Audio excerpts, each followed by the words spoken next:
as I begin recording. So, the sun, or the drab and pale visage of it, rises over day 19 here in the Morbog. A campaign of guerrilla warfare against the Black Dragonborn House of Mortithax has ended with the downfall of its matriarch, the Black Dragoness herself. All that remains now is quite possibly to deal with its remnants. You readied the temple, shored up its defences, laid a number of traps, planned strategies, forged weapons, and gathered allies to your side in the form of Tekalia, who made an oath to see the end of the house, and your guide through the Morbog, Sivir. You narrowly managed to goad Mortithax into seeking you out with the aim to destroy you. She brought allies to aid her as well, and she approached your location and seemingly vanished. Turns out, she and her compatriots were invisible and infiltrated your private sanctum. However, Tekalia managed to hear one of the individuals she dropped off and cut off a Black Dragonborn Necromancer's invisibility spell with a stunning strike, but not before Mortithax cast greater invisibility to keep herself unseen. The 3 Black Dragonborn allies were revealed, and you set upon them. Mortithax, remaining invisible, peppered you with powerful cantrips, weaving and writhing away from your attacks. Liska was charmed, and you couldn't get a shot on her. However, Vellum eventually decided to bait her and made himself a target by throwing insults at her, his voice apparently familiar to her after he goaded her initially via sending stones. Mortithax then threw caution to the wind and attacked him directly with a gout of necrotic breath, inadvertently shattering the charm effect on Liska as she too was caught in the blast. At that moment, everyone began dogpiling the invisible dragon after Grunker, in his enlarged, enraged form, jumped on her back. Vellum threw a chain around what he supposed was her neck and grappled aboard. Liska joined the fray, as well as Angus's guarding of faith. However, Mortithax misty-stepping out from under you as she unleashed another necrotic breath attack, but Liska cleaved it in twain with a legendary Slayer's Blade, empowering it with necrotic energy. Dejar wove a sickening radiant spell, and Mortithax, too busy with the rest of the group, was too busy to notice this spell and counterspell it, illuminating the area around the invisible dragon, rendering it visible and opening the opportunity for everyone to unleash the full breadth of their attacks against Mortithax. The Steamhammer launched its newly forged harpoon, which embedded itself into the dragoness. However, she once more misty-stepped out of its grasp, careening down towards Vellum in an attempt to fly away with him at the mercy of her talons. However, Grunker once more leapt onto her, drinking an enlarged potion and causing her to collapse onto Vellum. The then huge-sized Liska, with her own enlarged form, with her own potion, hurtled down upon Mortithax and unleashed a rapid assault of blade swipes from the Slayer's Blade. Now glowing bright with necrotic energy from Mortithax's own breath, the Dragoness threw up a shield spell, but with one final critical blow from the blade, necrotic energy surged through the sword and broke through the magical barrier, slicing through her neck and a blinding flash of purple light. The shield faded. Mortithax's head and body slumped to the ground. Liska now stands over the headless body of the dragon. Sword crackling with fading dark energy, covered in brackish black-red blood. The last few muscle spasms of Mortithax's body fade.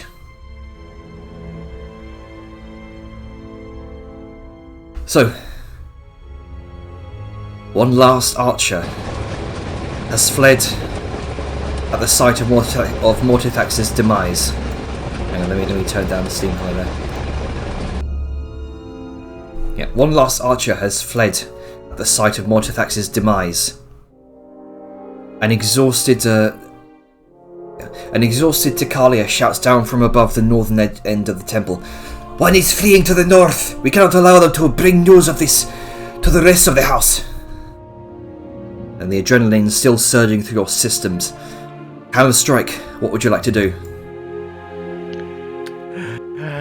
Well, Grunk is gonna turn around and start running towards him, but he's not gonna let go of the wing. And he's gonna get janked back because he's holding onto the wing. Because he can't drag a fucking dragon. Yeah. Good old no-brain Grunker. I love it. Yeah. So he's just gonna look at that, and he's gonna let go of it, and it's gonna run off. Alright then. I think it's safe to say only those involved in the chase should probably be engaging with the enemy that's left, because we don't want to get down with what you doing. I'm not doing anything yet. And in response to also here that Sao will cast Fly on herself and go wee. Alrighty. Actually say that. No. So should we be in? Should we go in some initiative order, or? I think we can handle this off the cuffs. Yeah, I think you move faster than him anyway. It's a case of I got 60 feet of flying with ranged attacks. At the moment I catch up with him with range, he's gonna start taking shots. Then he has to either dodge or dash. Yeah. With and Grunker has a hot on the 90-foot trail, dash, so with Grunker hot on the trail, he has to then contend with one speedy gobbo. Okay, so you're casting. You're going to cast flying yourself. So go ahead and do that, and just adjust your height however you see fit, so you can kind of fly over the runes. Yes. Now, for the sake of brevity, I think we can do this off the cuffs from a map. Yes.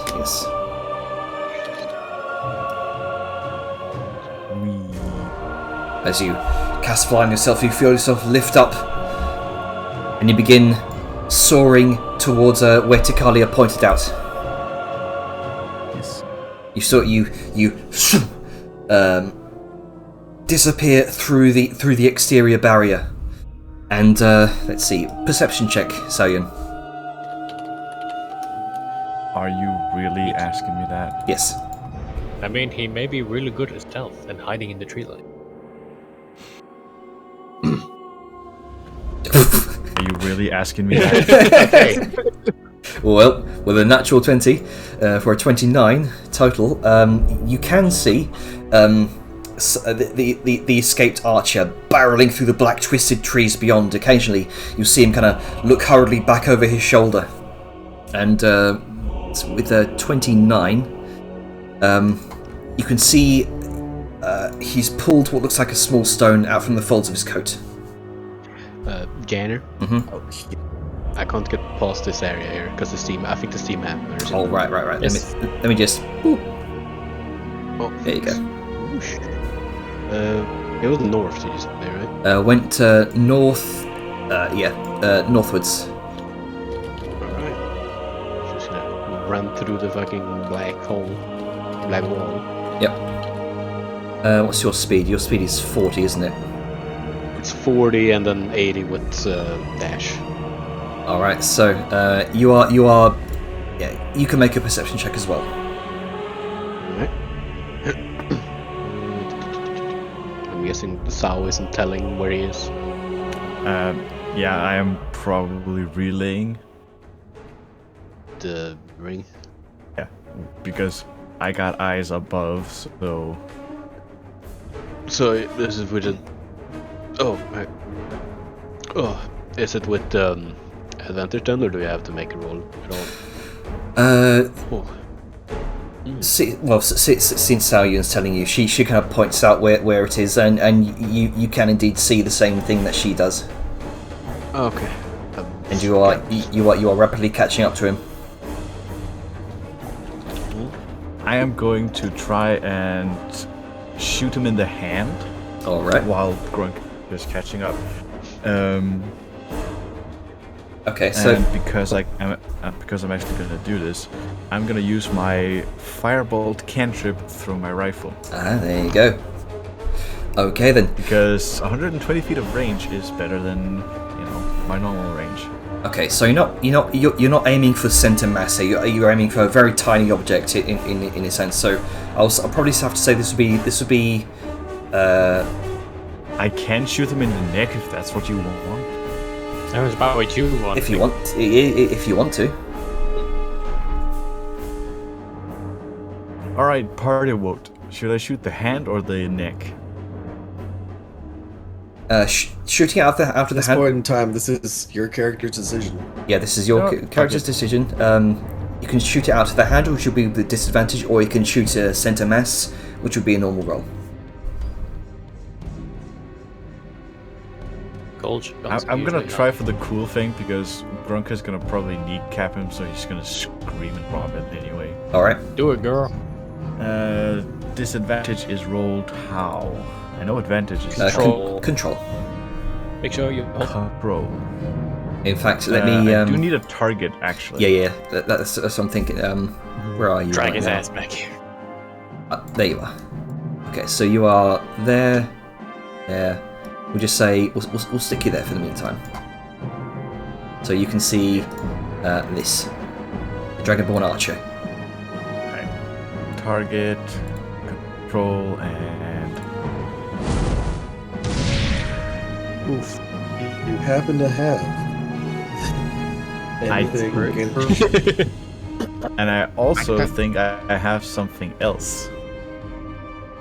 And that wasn't even a disadvantage. That just. Yeah, that's. Inspiration would not matter because that is his first roll. Mm-hmm.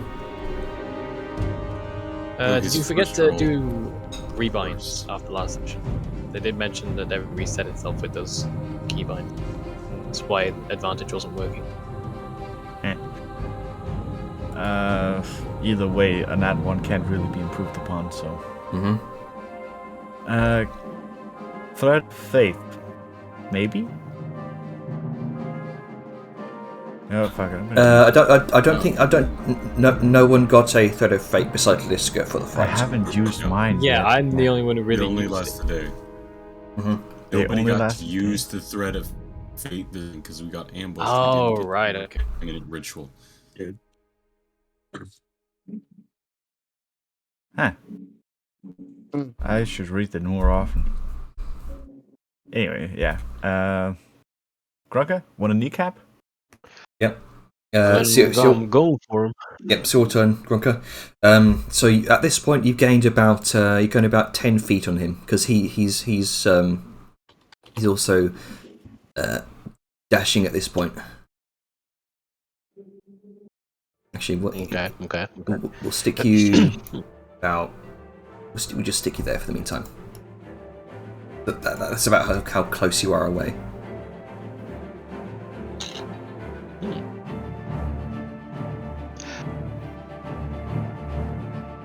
More about there because you spent a little bit of time kind of going through the temple there.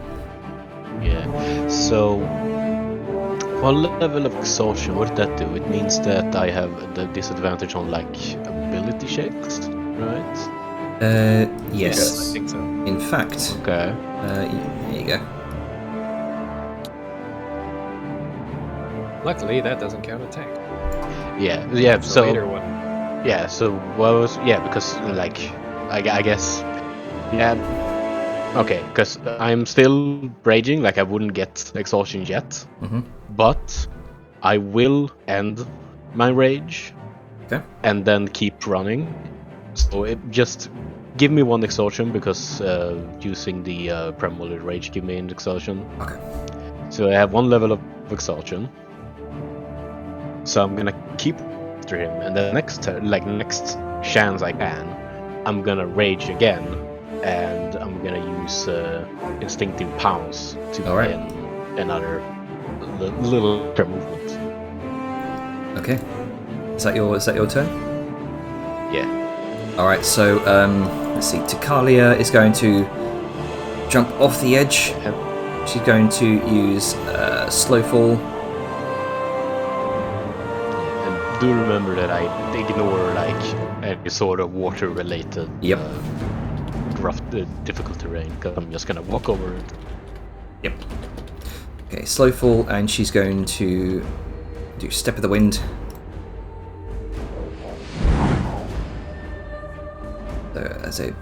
So that was her bonus action. She's going to dash. Let's see, that was effectively triple her movement speed, if I'm not mistaken.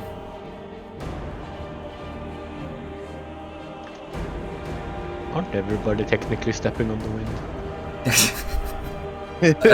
Oh, I mean, Sayun is. Let's see, she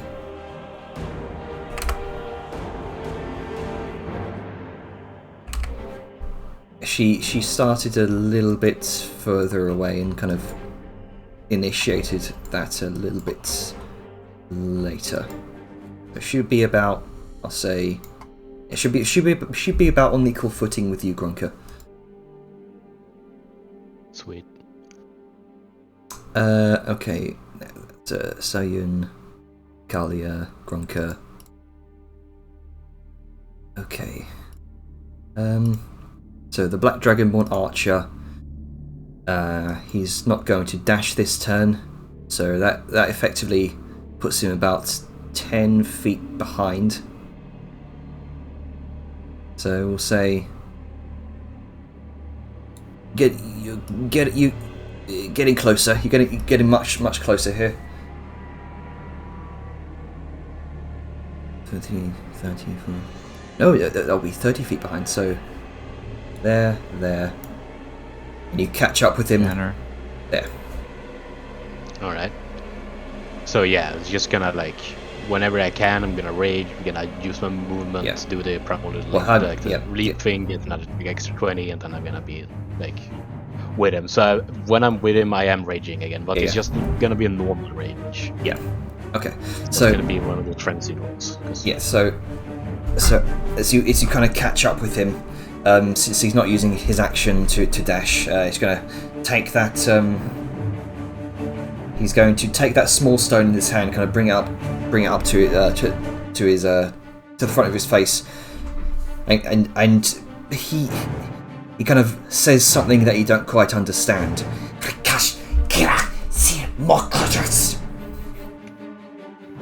Okay. And then he kind of looks behind him, and you're right there, right on his tail, and he just kind of throws the stone to the ground. I'm standing on his tail. yeah. You can just about reach up and bat it. Yeah. All right. So he still get the message out, I guess. That's a shame. Seemingly. Alright, well, guess I'm just gonna hit him. That's going to be his turn, so Sayun, hang on, I think, Sayun went first, then Grunker, then Takalia. And then the Archer. So Sayun, it's your turn right now. Well, I should probably just have said Fate and do the Firebolt again, but whatever. Again, we do not have threat of fate. I know. Let me wish. I'm sure you mean. Yeah. I keep confusing those two, but they're equally as powerful, more or less.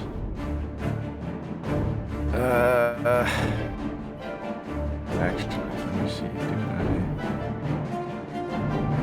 Oh, it's double construction. Can't do that. It's too close.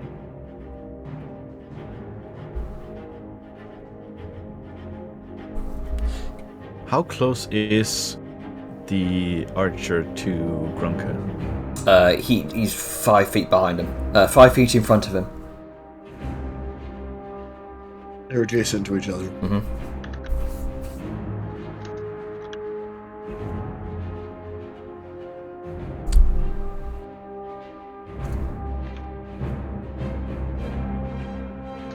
How far away am I? You're about 50 feet up, so you're 50 feet away at this point. I wish I had picked Hold Person. One of my spells. Actually, I don't think I have Hold Person. I don't. What do you know?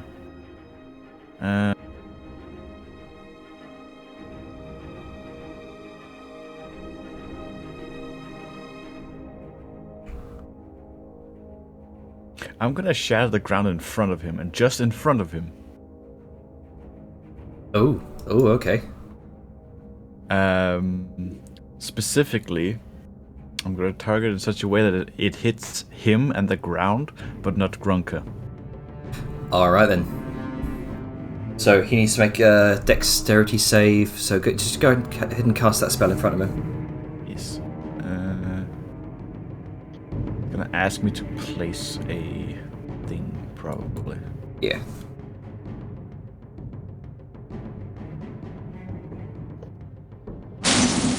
Oh, nice.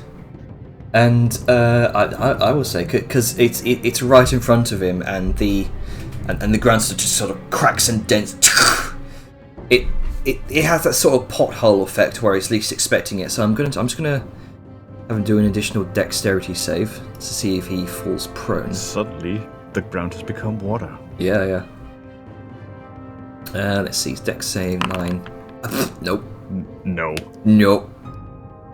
You watch as he trips up, lands straight on his face in the centre of this crater that's just emerged in front of him.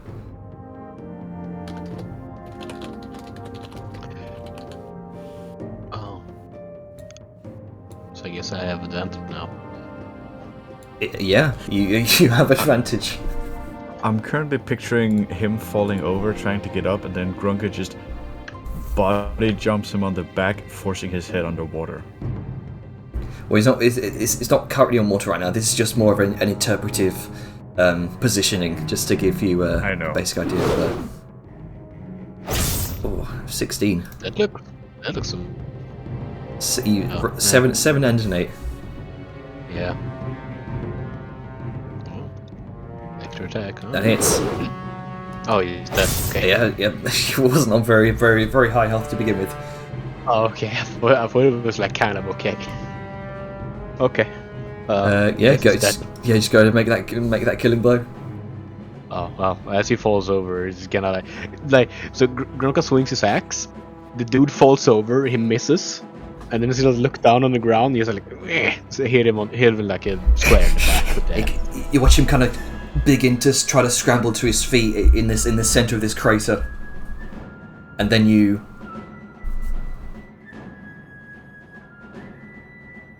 Yeah, yes. Shoot him in the back. Alright. Whack. Just straight in the back. Yeah, he's dead. Oh. Okay. Guess that's done. You've run out of a fair bit, so it's going to take you, a couple minutes to come back. It's fine. He's gonna take his body, just kind of like drag it with him. Yeah. Just in case. So he dropped the stone, right? Like he threw it on the ground. Yeah, threw it on the ground. Can I find that? It's not difficult to find. Yeah, I'm not like in a rush or anything. Yeah, you literally just passed it. You do indeed see it kind of lost in a small patch of dead foliage, and you kind of pluck it out. Looks like the light from it is gone. Oh, well, I'm gonna take it anyway. Let me just add that to your inventory. I would like to try something, Janner. Yes.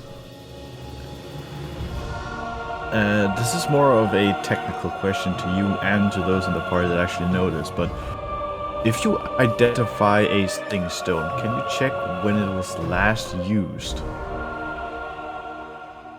I do not believe that's part of like. Yeah, I feel like you could be able to tell whether or not it has a charge, but Yeah, I could see that, but not when it was used. Okay. I think. But I mean, out of yeah, character, CJ have I a think, charge, just like you can identify if it's got, oh, it it starts with 1d6 charges plus whatever. You'd be able to tell what it has. Even seems I think right now the biggest thing to figure out if you sent or not is if the stone was glowing in his hand, because these stones glow when we use them. It would decidedly not, I believe, which means a communication has likely been sent. No, like when he lifted it up to his hand, whether or not it was glowing. Oh, okay. Oh, right.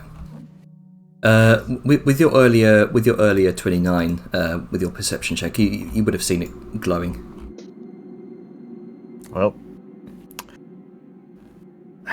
who's ready to put tank into blitzkrieg mode? Because we got a fucking temple to get to before it's empty.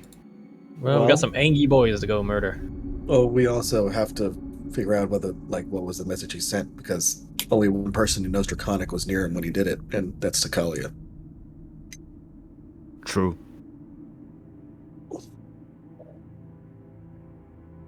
So, Liska's just gonna kind of wait until she gets the go-ahead from... First, she's gonna drag Vellum out from underneath the corpse. But she's also going to... I was about to say... give a heads up. After a while, it's just like a message through the ring. I'll help down here. It's just your lower body. It was just your lower body. He just slowly gets to his feet, just covered in like necrotic blood, because he's been under there long enough for it to pull. Yeah, Liska's gonna like dig around in her pocket for a second, and then like pull out a stone, and then just like tap it against Vellum's forehead, and he's just the cleansing stone. Oh, is that your on magic soap? Yep. Your prestigious soap. Yep. So you are now clean. Right. Nice. Well, I still feel dirty, but I ain't actually dirty. Thanks. Fuck. See, we'll say for the meantime. Eventually, the others return with the body. Yep. Just right. Zoom. Glide across the screen. So, well, firstly, I want to thank everyone for doing their part, because obviously that went way smoother than I don't think any of us thought it would. So, great job, everyone. Right. You caught him before he said anything, right? Sort of points at the corpse that Grunker's dragging back.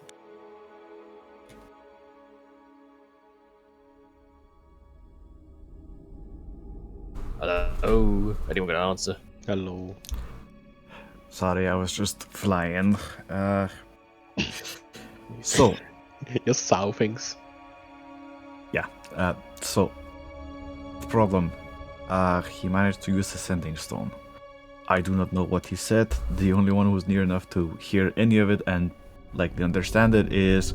And she gestures to Kalia. Yes, he said, Lady Mortithax has been slain at the Southern Dwarf Thing Temple. Group of 8 outsiders. Alert the house entire and keep the vessel safe. Well, none of that sounds good. But first, fuck it, I'll give it a go. And Valen's gonna pull out the last sending stone he has. He had one left over that didn't get kablooied.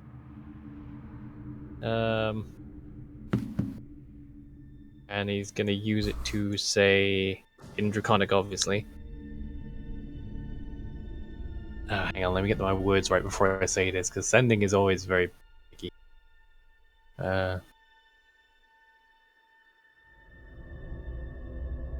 Ignore last message. Is trick from outsiders. Mortithax will never fall. There we go.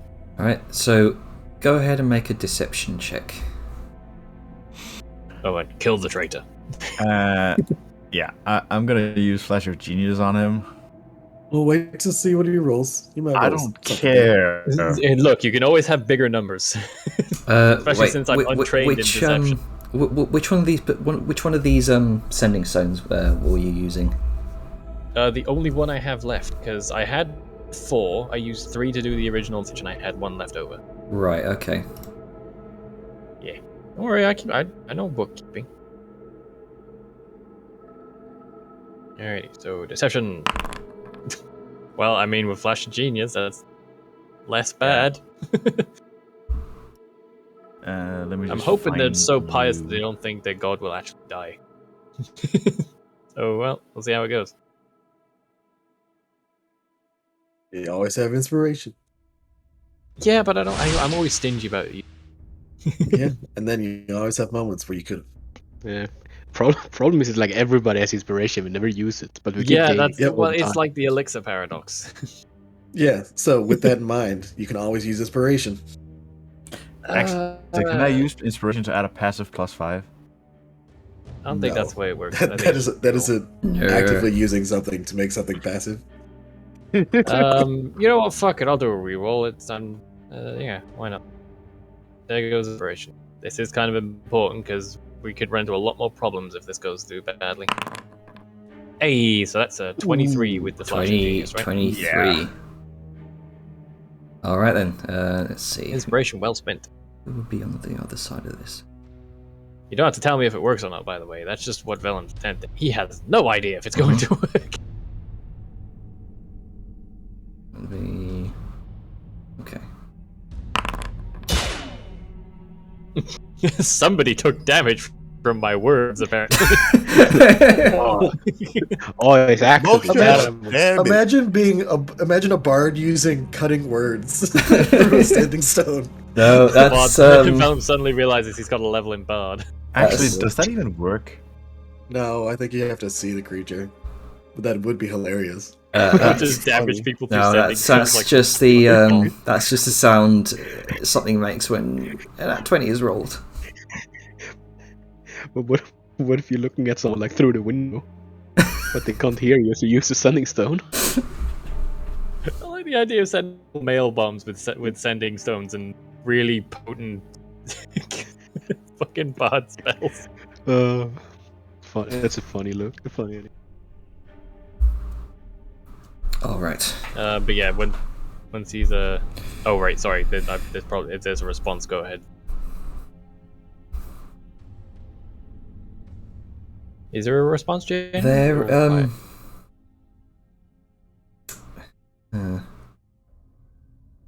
Again, doesn't have to be one unless they would characteristic. because they roll really well. I'm trying to figure out how to word this. So did like a nat 20 on skill checks isn't an automatic success. Yeah, so, yeah. I know. It's the plus extra to that. There's a long, very, very, very long pause before you hear. How's there a long pause if there's only 1 minute delay? How's there a long You pause hear- when we can't see or hear them? Very long minute. You hear this sort of deep, gravelly voice. Very well. You get the sense of this voice seems to be conflicted. Good. The more uncertain they are, the better chance we'll have. Anyway, Van sends that message, gets the response, like the very brief response. It's like, well, I have no idea if that worked, but good to hedge your bets. Right, alright, Sal, since you are apparently flying now, can you check the perimeter, make sure we didn't get any attention, and if there's any other stragglers? I think you know what you're doing, Liska. I'll just sort of look towards the dragon and the head on the floor. Right. And everyone else, I guess rest and clean up and whatever you want to do after killing a dragon. I don't know, drink, party, whatever. We're going to be moving out as soon as we're able, I figure. We don't want to be lingering, but long enough to do what we need to. And again, good job, everyone. TLDR, Sao is gonna immediately fly out because spells only like 10 minutes, so better do the fly around quick. Yeah. So, wee! Just All right. drops out of the fucking air. Shit, I didn't count very well. All right. Right. You. Just a sec, Liska. Oh, He's gonna squint at the corpse. Deja, can you detect magic over here? Something looks weird and smoky. Corpse.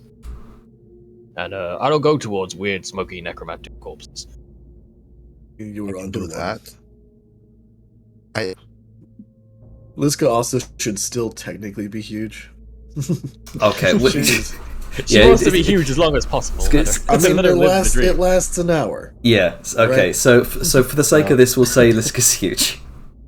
Oh yeah, I guess Grunk is like people size now. Yeah. He's medium. Yeah. Medium, holy. So Yeah. Deja's doing that, but I'm just gonna look over at Grunka, who's like, he doesn't have to look down or crouch to look at him. It's that's weird. That's very weird. It's very weird because you can see he's normal size, but the weird sort of deepling proportions yeah, are it's like a giant toddler. Yeah. Grunk is gonna look down on the ground. I don't like this. Yeah, that is It's too far up. It's too Yeah, far I'm up. used to you being like like down. Yeah, Grunk's gonna sit down on the ground. It's just better. I love Right. it, like both Grunk and him are just like no. Yeah. No. So as you kind of Sorry, continue, approach, Spike. as you kind of approach the body of Mortithak's head, kind of sliced clean off and sitting sort of partly submerged in the water. The small stream now running this sort of this deep, dark, brackish red. For as large as adult dragons are, she seems rather diminutive by comparison. She's sort of sinewy, serpent-like, and lacks the She's a skinny bit. yeah. She lacks the rippling strength of most dragons her age. But now that you're up close to her, with your detect magic spell, you can just about make out, kind of marked across her scales in certain places, particularly around her claws, are runic symbols reminiscent of tattoos almost. They're these slowly, it's sort of slowly fading. The glow at least is fading from these markings as the very last vestige of life has left her body. And Shame you those can weren't see armored. something, at least sort of within the core of her, growing brighter and brighter, a sort of sickly greenish colour. This is just Deja with detect magic. Yes. Or is this a... This is Deja with detect I had to be magic. sure, because if she suddenly starts going fucking nuclear, then we need to be worried. Sorry, continue. Okay. I can't understand anything about these runic symbols at all, can I? These appear to be the sort of the way she would cast spells, or at least utilize the inherent magic within there to sort of funnel them through these markings. A sort of catalyst, catalysts, if you will. Okay. And Any it's school I can take? specifically necromancy. Lots and lots of necromancy. A couple of evocation runes thrown in there as well, but mostly I think necromancy. I know what it is. Interesting. And again, you can see that sort of greenish essence growing brighter and brighter. It almost seems to sort of slowly move throughout the body. Where is it located at? Specifically within the chest.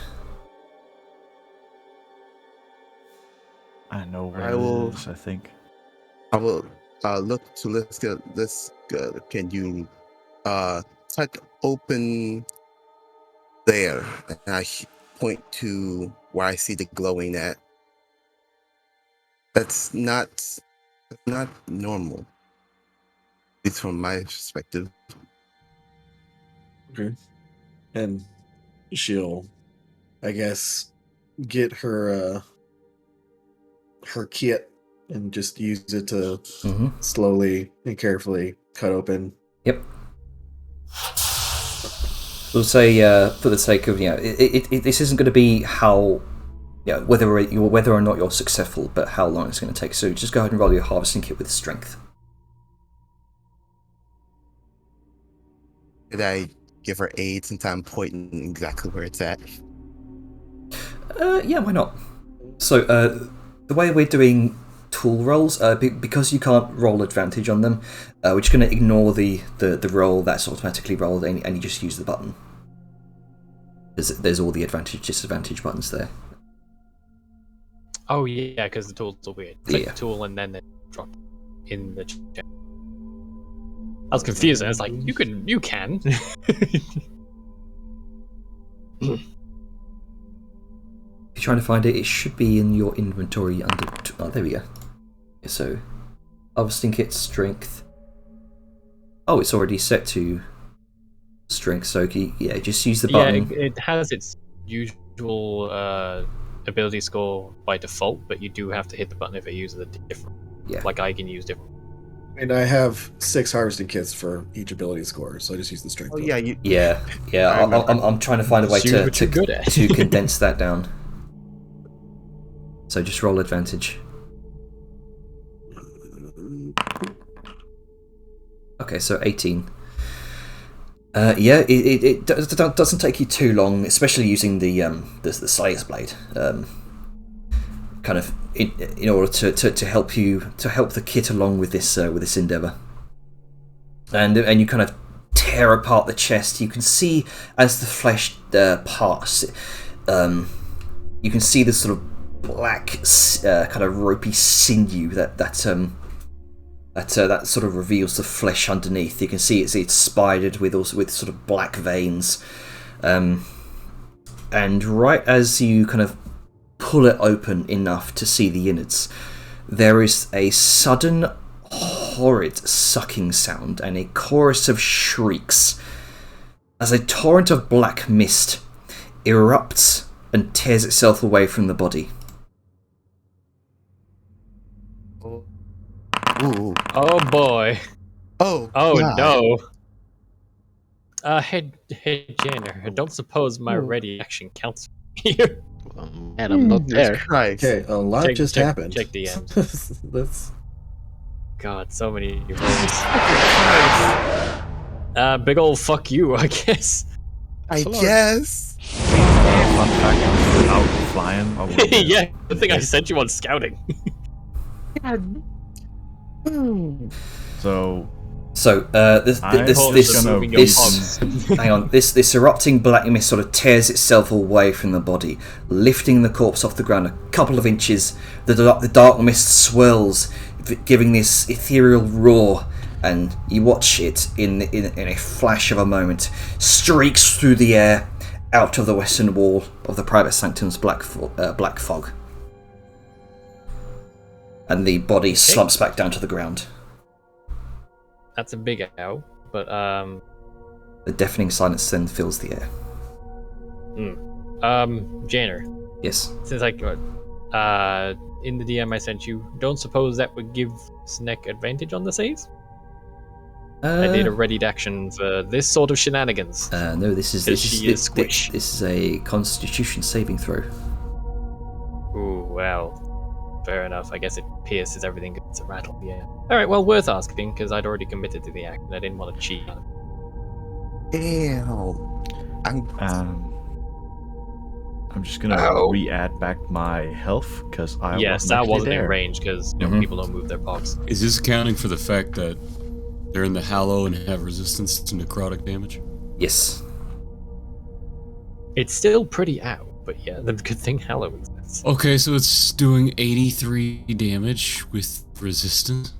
83 is or- that's just the damage roll. The resistance Yeah. is factored in when we take damage. Yes. Yeah, it's when damage is applied. Those to of us, you the who resistance is failed took instead 41 points of necrotic damage Yeah. because you're in the Hallow. I'm so glad. And I succeeded because I'm a fighter and I took 20.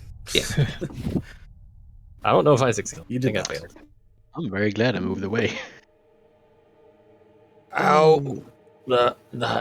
Ow.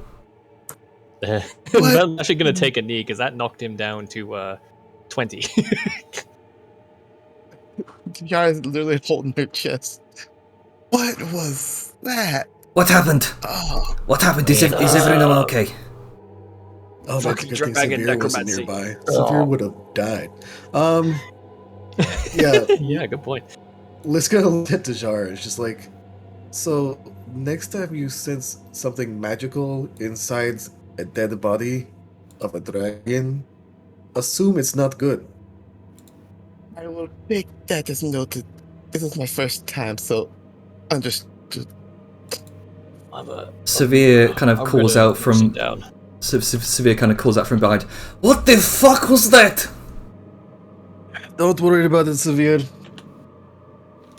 Fucking dragon necromancy. I presume I'm no longer prone or restrained, so I took those off. You could just kind of like walk over there, like you guys okay?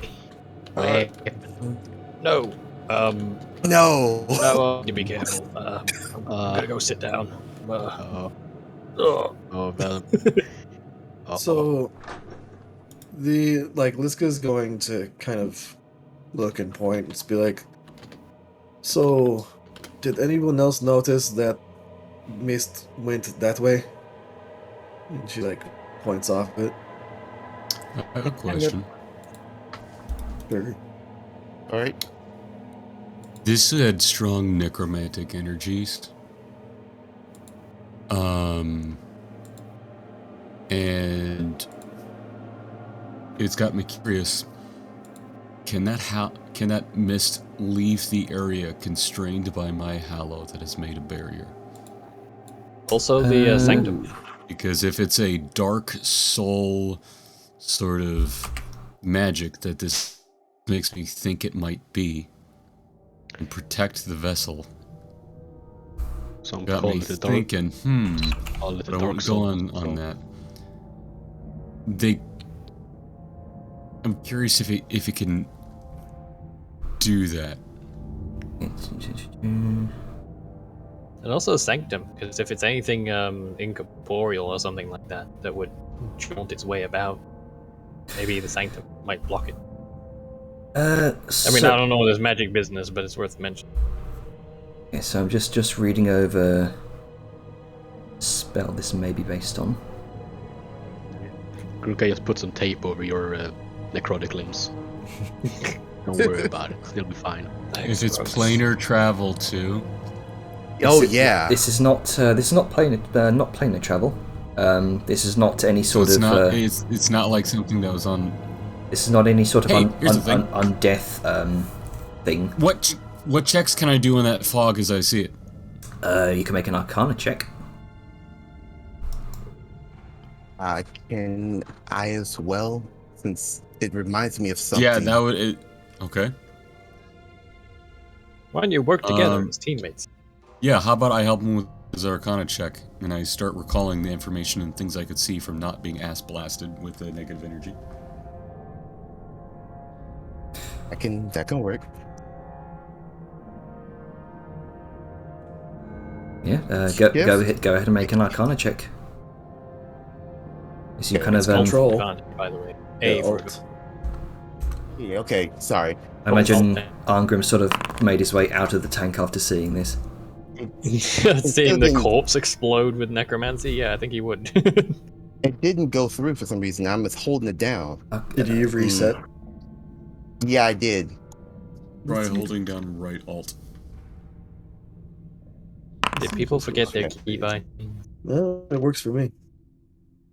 And for some reason, let me... Well, just roll another one. Yep, just roll another one. You got a 2. Oh, there we go. Oh. You have you are in your studies. Being that you've also done your fair share of necromancy for different reasons. You have certainly heard of certain powerful spellcasters, specifically necromancers, who are said to be able to transfer their souls between vessels. Ooh, and they have been carrying around soul stones, haven't they? Fast. Ooh. And it's typically very sort of instantaneous. Is this also kind of that mist? Kind of remind me of my hunter's keep, my hunter's test fiasco. Nothing there that would remind you specifically of anything that happened on the hunter's test. No. All right, that's as more concerning. Well, this is very bad. The Yara thinks you might have a best way to say it backup to come back to life, I think. Oh, fuck it up now. This is what I remember in my studies. I may be forgetting a few things here and there.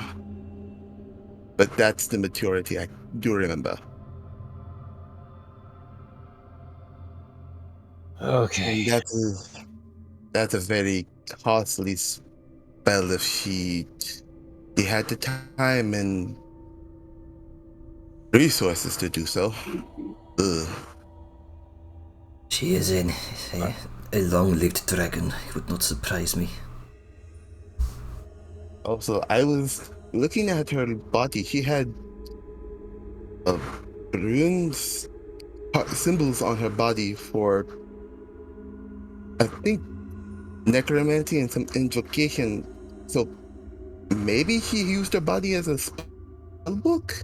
That's very interesting. I've never heard of something like that before. Oh yes, it was very interesting when she exploded and rotted some of my insides. Wonderful. Ugh. Alright. Sao now comes back, landing, and then just looks to the party. What the fuck happened? Fucking dragon necromancy! Valum just calls out, like, sitting on the edge of where his doorway is on his wagon. Jar just points to Vellum. That's exactly what happened. Sao just blinks for a moment, looks between everybody, and then looks to Liska. Please tell me something didn't just pull out of the corpse. Oh, it did. Totally. For fuck's sake. Well, we got more problems to worry about. Cool, wonderful. Okay. Let's go get Carv and everyone else drop a squat. We are leaving as soon as we're able. I am going to need a bit, so I'll sit out if that's alright. Alright. Just as a thing for the rest of the party to remember, you guys remember how the squid-looking thing had a chamber full of more of himself? What's the looking? Not everyone was there for that, but yeah, I do remember that. Alright. Sao just gestures to the corpse. Oh, yeah, that makes sense. Man, that is annoying. Really is. But that also means we get double the materials that she, like, pats the body. Sao just sort of holds up a finger for a moment and thinks. That is technically true. However, she sort of taps her wrist. We're on a time crunch now, because if she has already returned, then, well, we got another dragon fight ahead. If we're fast enough, hopefully we won't have to. However long it takes, whatever the fuck it was, to fly over there. Yeah. Well, I'm gonna do this. For those who aren't going to be helping me, do your thing, and then, like, we'll rest for maybe an hour, get everything set up, and then head out. Alright, I'll help you. Like to help you. I need to figure out how to use these kits anyway.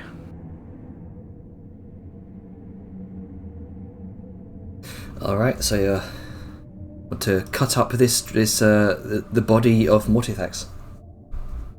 Yep. Alrighty. Liska will, though, be like, "Hey, Sal, stand nearby just for reasons." Just for reasons? You trying to get her caught in a second wave or something? No. Flash of genius. Is Flash okay. of genius.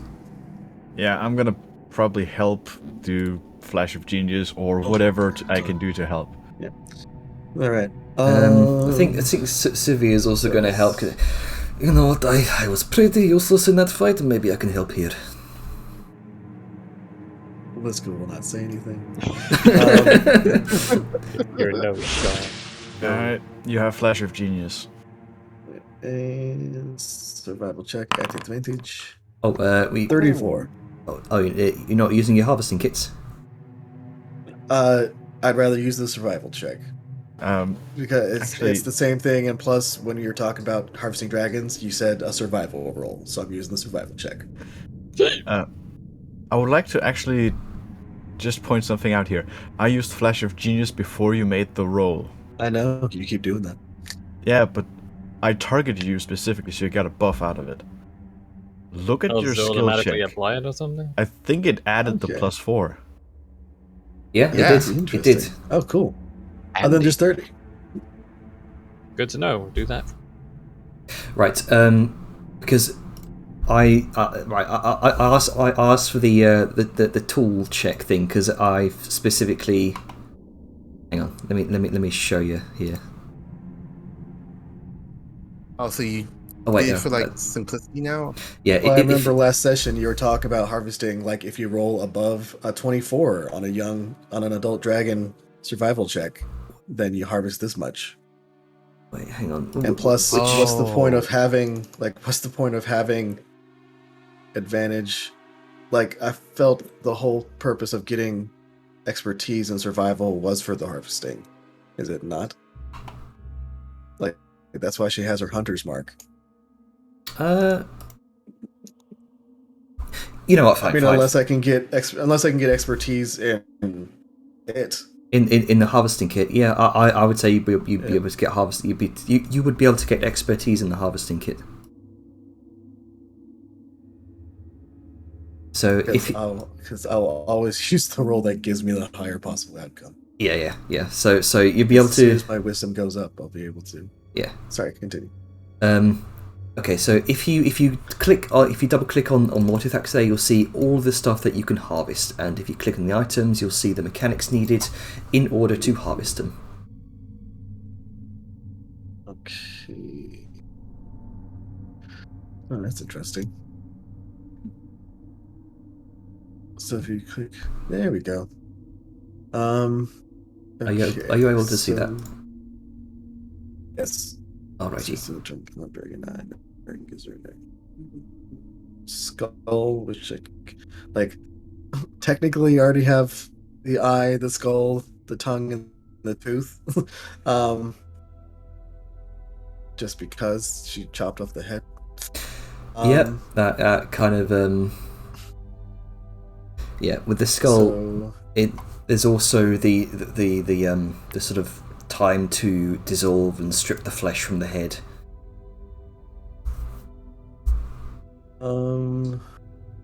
Okay, so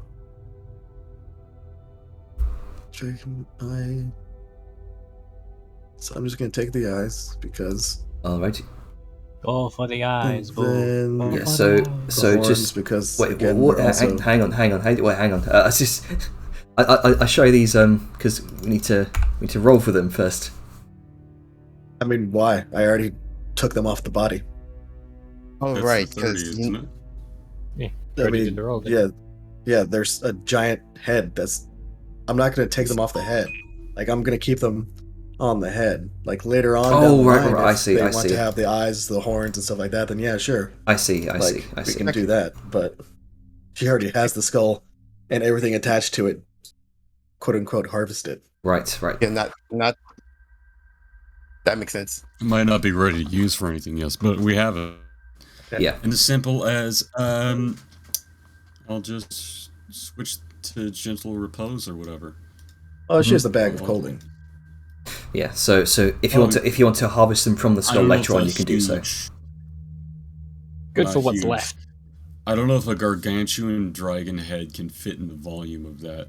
Well, it's a huge dragon, and the head in itself is probably Huge. Okay. like it's like 5 feet wide. It's maybe like 3-4 feet wide, maybe 5 feet long. It's just It's just me. I'm curious because I feel like the bag of colding would specifically be made to have like No, opening that can. No, I'm not saying you can't fit it in. It's just going to be a tight squeeze. I mean, I'm thinking of the interior volume limit before it just ruptures. You would be able to fit the skull inside the bag of colding. I figured we could at least get the skull. My concern if we want to get any other monster parts in there. I don't know if we'll be needing it. We already have the primary thing. We've already fit a dragon in there before. Mm-hmm. I think what Jenna is saying is we can't fit anything that in the future green that's bigger dragon. than. I'm sorry, I wasn't there for the green dragon. And also the ice dragon we killed. Yeah. Yeah, Like- Crothus. Well, no, because the body flew away. Sorry, never mind. Not Crothus. Oh, yes. But Crothus's head, though. Mhm. We've got Point Crothus's is, we can head. fit the skull in, but we got to be careful about space. And anything bigger than this in future will not be able to. And give me a second. I need to move my car because my roommate. I'll be right back in a couple of minutes. Of course. His roommate is Should his this be a quick bathroom break and whatnot? good. Good time to do it. Just take a quick break for now. I can test the pause recording on the OBS. Good. Okay, so right, what are we doing? You're fitting the Mortithax's head into the bag of coaling. It's a bit of a tight squeeze, but bag of coaling's made for this sort of stuff, so you do manage to fit it inside. So quite possible. And this is just an offhand thing because I just realized this and it makes me giggle. I'm huge right now. Does the bag of colding grow with my size? At least the entrance, not necessarily the interior, but like the entrance. I don't. Is it everything you're wearing That is and a very good question. potion of? I mean, Does that's that- the magic of the enlarge spell. Damn. The problem is that it might not be a good thing because if you can fit stuff now, that you can't take them out later because it's too Well, big. so that's what I was asking. Like, it's I mean, the pulling out magic wise has always just been like its own magical special thing. Because it is everything that's on your person and you're wearing. So for I guess 1 hour, the bag of coalings double its size. Nice. Huh. At least the exterior, the interior, I imagine stays the same. Because, Yeah. It's a different place. yeah.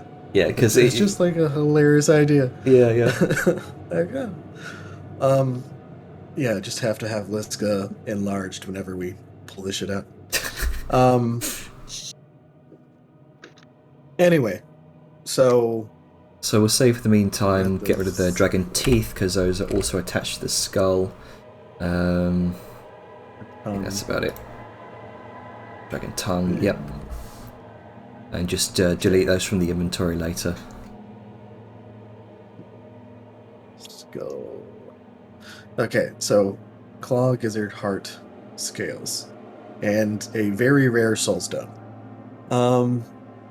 Strange that she had a soul stone on her and her soul went elsewhere. Well, I mean, I feel like if she wanted to have it, like trapped. I in mean, the it makes soulstone. sense. My brain's trying to figure out how these soul stones even. Okay, so with that, okay.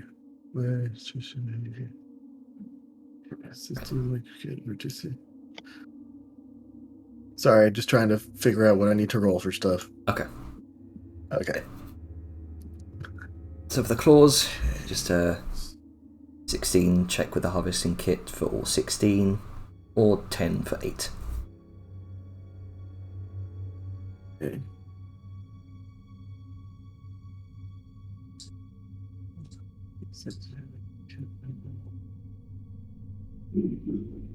Okay. So when it says if you're proficient with the harvesting kit, you can harvest all 16 claws with the DC 16 dexterity check made with the kit. Mm-hmm. Or 8. Okay, can I just do survival? Like, because that's if you're proficient with the harvesting kit, but survival in and of itself kind of factors into harvesting and breaking down bodies? I would like to point out one little thing. If you're using a toolkit and apply a skill to it, you get that skill plus that tool proficiency. Yeah, if you have a tool proficiency kit, you don't use a base skill. You have like your modifiers. So in this case, it would be their dexterity plus their tool proficiency. Yeah. In this case, yeah. Yes. So in this case, it would be your dexterity modifier plus 8, which is double your proficiency modifier because you have expertise in these kits.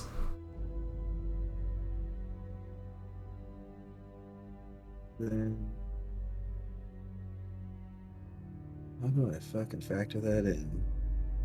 So what is the point of doing survival if you have to have these kits? Get more if you have the kit and use it versus just using raw survival? I'd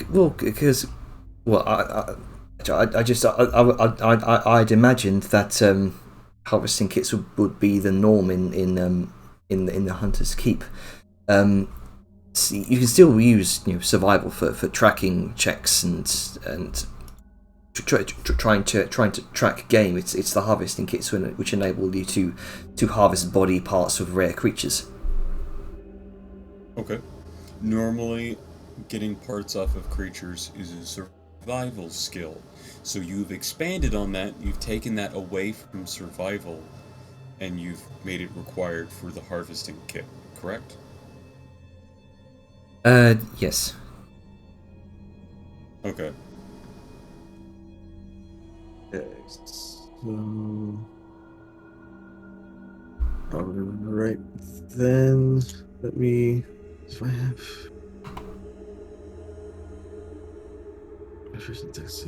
hold on, then I need to change some of these. Yeah, let me. Okay, it says I have expertise, okay. Just wisdom, int, expertise, efficient expertise. Okay, so you should now have expertise with all your kits. Righty then.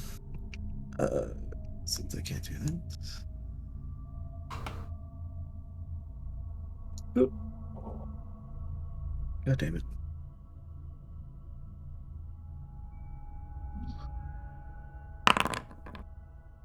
Hey, with we go. 24. Yeah, you Figured do. out how to do advantage. Nice. How'd you manage to do advantage with the harvesting kit? So, I was curious because you can just click on the D20, which, again, hold on, let me check just in case that does. Nope, okay. So if you hover over it, it has like the little info thing that pops up. Mm-hmm. If you hold down X, go over down to use harvesting kit, whatever. Hold down Alt, and then click that. It'll let you do it. Right, okay. So that's useful. A little convoluted. But it's Hey. It's what it is. That 24 is a 28. Well, right. All right, so I you have. Well, I'll just say that, like, because you only have a very finite amount of flashes of geniuses. I have. If I don't use it now, I'll have 2 that'll go to just on the back burner for nothing. Though okay, we're not taking saying a long that, rest, by the way, just so we. Yeah, I'm just saying that right now, the 24 knocking up to 28 will have no added benefit. So I'm saying like fine. I'll save it. Yeah, with like the gizzard, the heart, the scales, like that is when I'll be like, hey, like I would need it now. Yeah. And also bear in mind, this is literally like it hasn't even been like an hour after we woke up yet. We got a whole day ahead of us. Okay, so this. All right, so you've got all the dragon claws. Okay. You kind of go through plucking them one by one, kind of with a small saw, trying not to fracture them. It's interesting that all these are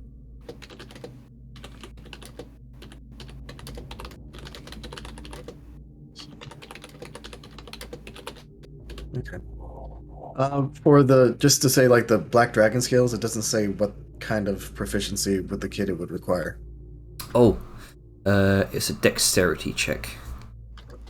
Okay, is all dexterity checks? Yes, I believe they are, because it's trying to not sort of. It's trying to keep them in one piece with sort of a sort of delicate snipping of tendons here and there. Some of the some of the. I was just curious because it seems like some of these things like potentially be strength checks. All right, so let's see so the gizzards. I believe the horns would be strength checks. I wouldn't know. I can't check after the fact. Yeah. All right, so the gizzard. So this is a roll for the gizzard. I need to make a DC 20 check. And while I hold down X, Alt. Nice. All right, done. So go in, cut out. Question. Mm-hmm. Looking at the gizzard, does it look like it's necrotic or is it acid? It certainly looks kind of black. You see what looks like a black ichor, sort of slowly drizzling down the exterior. It looks sort of grayish. Grayish black. It certainly looks necrotic. Okay. All right. Cool. I just checking because didn't know if she had runes inside her throat or something that would make it necrotic breath instead of acid. All right, and with the heart, another DC 20. Yes. You may get some more information on the gizzard if you roll any sort of Arcana check. I'll do that. 22. And I keep rolling 22s for my rolls. Also, oh, sorry, no, I'm still harvesting. Yeah, I'm still harvesting just to get out of the way. Yeah. That's the third 22 in a row. Good lord. So that's a dragon heart. With a you managed to get the dragon heart, and as you're kind of peeling back the folds of flesh, kind of delicately snipping away the arteries, you see embedded into the side of the heart what looks like a very large soul stone. It's cold and lightless. Yeah, Liska's gonna hold up the heart and just be like, "Oh, this might have been what you were looking at, Dajar." And she points to the soul stone. I probably wouldn't touch it with your bare hands, but if you want it, here, take it. Or any of you who happens to be nearby. Stare at it a little bit. I'm holding on to the others. Can I hold on to that one too? Sure, I don't care. It's magic-y bullshit, not my thing. Can you access the dragon, Atlas? No. Or if you're adjacent to it, your pog? Maybe I have to. No, that's... Yeah, there you go. There we go. Right, cool. Hey. Bada bing. Alright. Now this is the one that would probably be the hardest. The scales. Mm-hmm. Okay. Yeah. Varying DCs for varying amounts. Yep. Okay. Which is technically our spellbook too. At least for now. Where'd my... Oh, there it is. Where the fuck did character sheet go? Right. Oh. So this is also a dexterity check. 26. Hey. Nice. So you harvest the maximum possible on an adult dragon. This is 45 pounds of dragon scales. Which is a metric shit ton. Yes. All right. Enough for a full armor set. Here's a question. The magic that left the runes on her scales. Mm-hmm. That means the spell is dissipated, correct? The magic seems to have left them. Yes. Damn.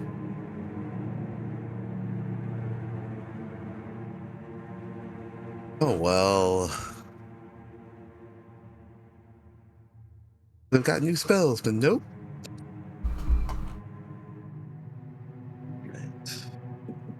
That's Well, not how that works.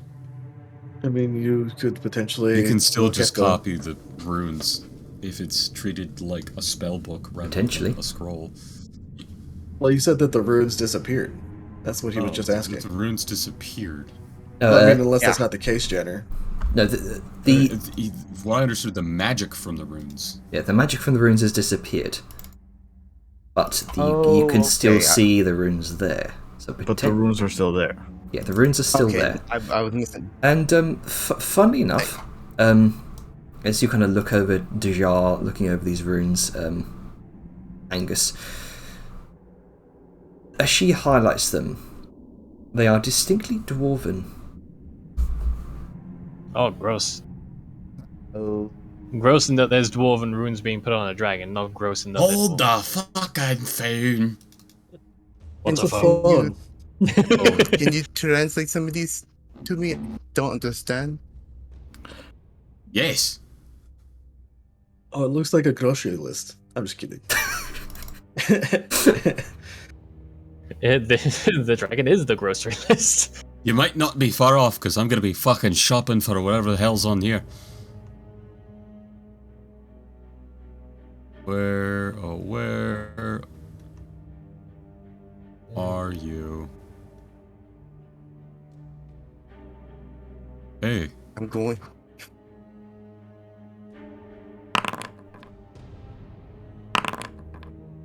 I'm gonna... What are you doing? Oh, you're trying to suss out the what? What? Why am I not proficient? Fuck? Oh, just add your proficiency modifier there. So +4, I believe. Yeah. So 12 then 16 versus 16. 16 and 14. So 16. I have a feeling this isn't a strength check, by the way. No, this is certainly either. It's treating it as a strength like all do a default. Yeah, this would be an intelligence check. So Okay. Then you'd have to knock one. No, it would lose 3. right, okay. So I'm not intelligent. 15. I'm wisdom enough to understand, but not smart enough to hear those theories. So 15 Listen, and boy. 13. 15. Yeah, these are distinctly dwarven runes, specifically for spellcasting. It's a very old dwarven dialect. Specifically, it's almost reminiscent of the old dwarven runes you've been seeing throughout this temple.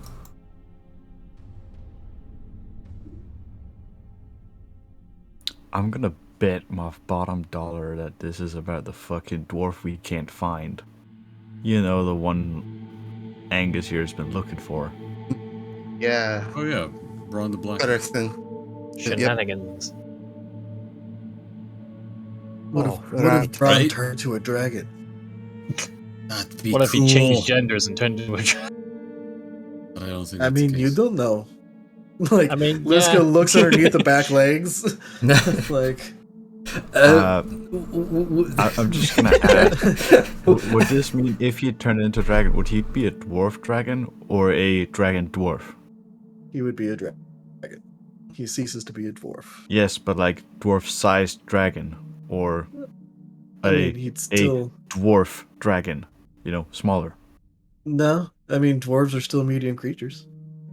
So I feel like it'd be a 1-to-1. I get what you're saying, though. I keep forgetting I have this spell. Ritually cast comprehend languages. Oh, there you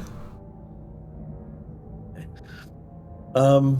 Question. So, like, Liska was saving the scales for last. Like, she basically, like, cut back and, like, flayed the scales back from the body as she was working on it. Yeah. But, like, at the end, while they're all, like, looking around... sorry, burped. Question. Because Liska wouldn't look or care to look, because that's just not how she was trained. But, like, if Arngrim brings up the potential of keeping the meat, like, can make a check to be like, necrotic black dragon, is the meat worth saving? You can make a nature check.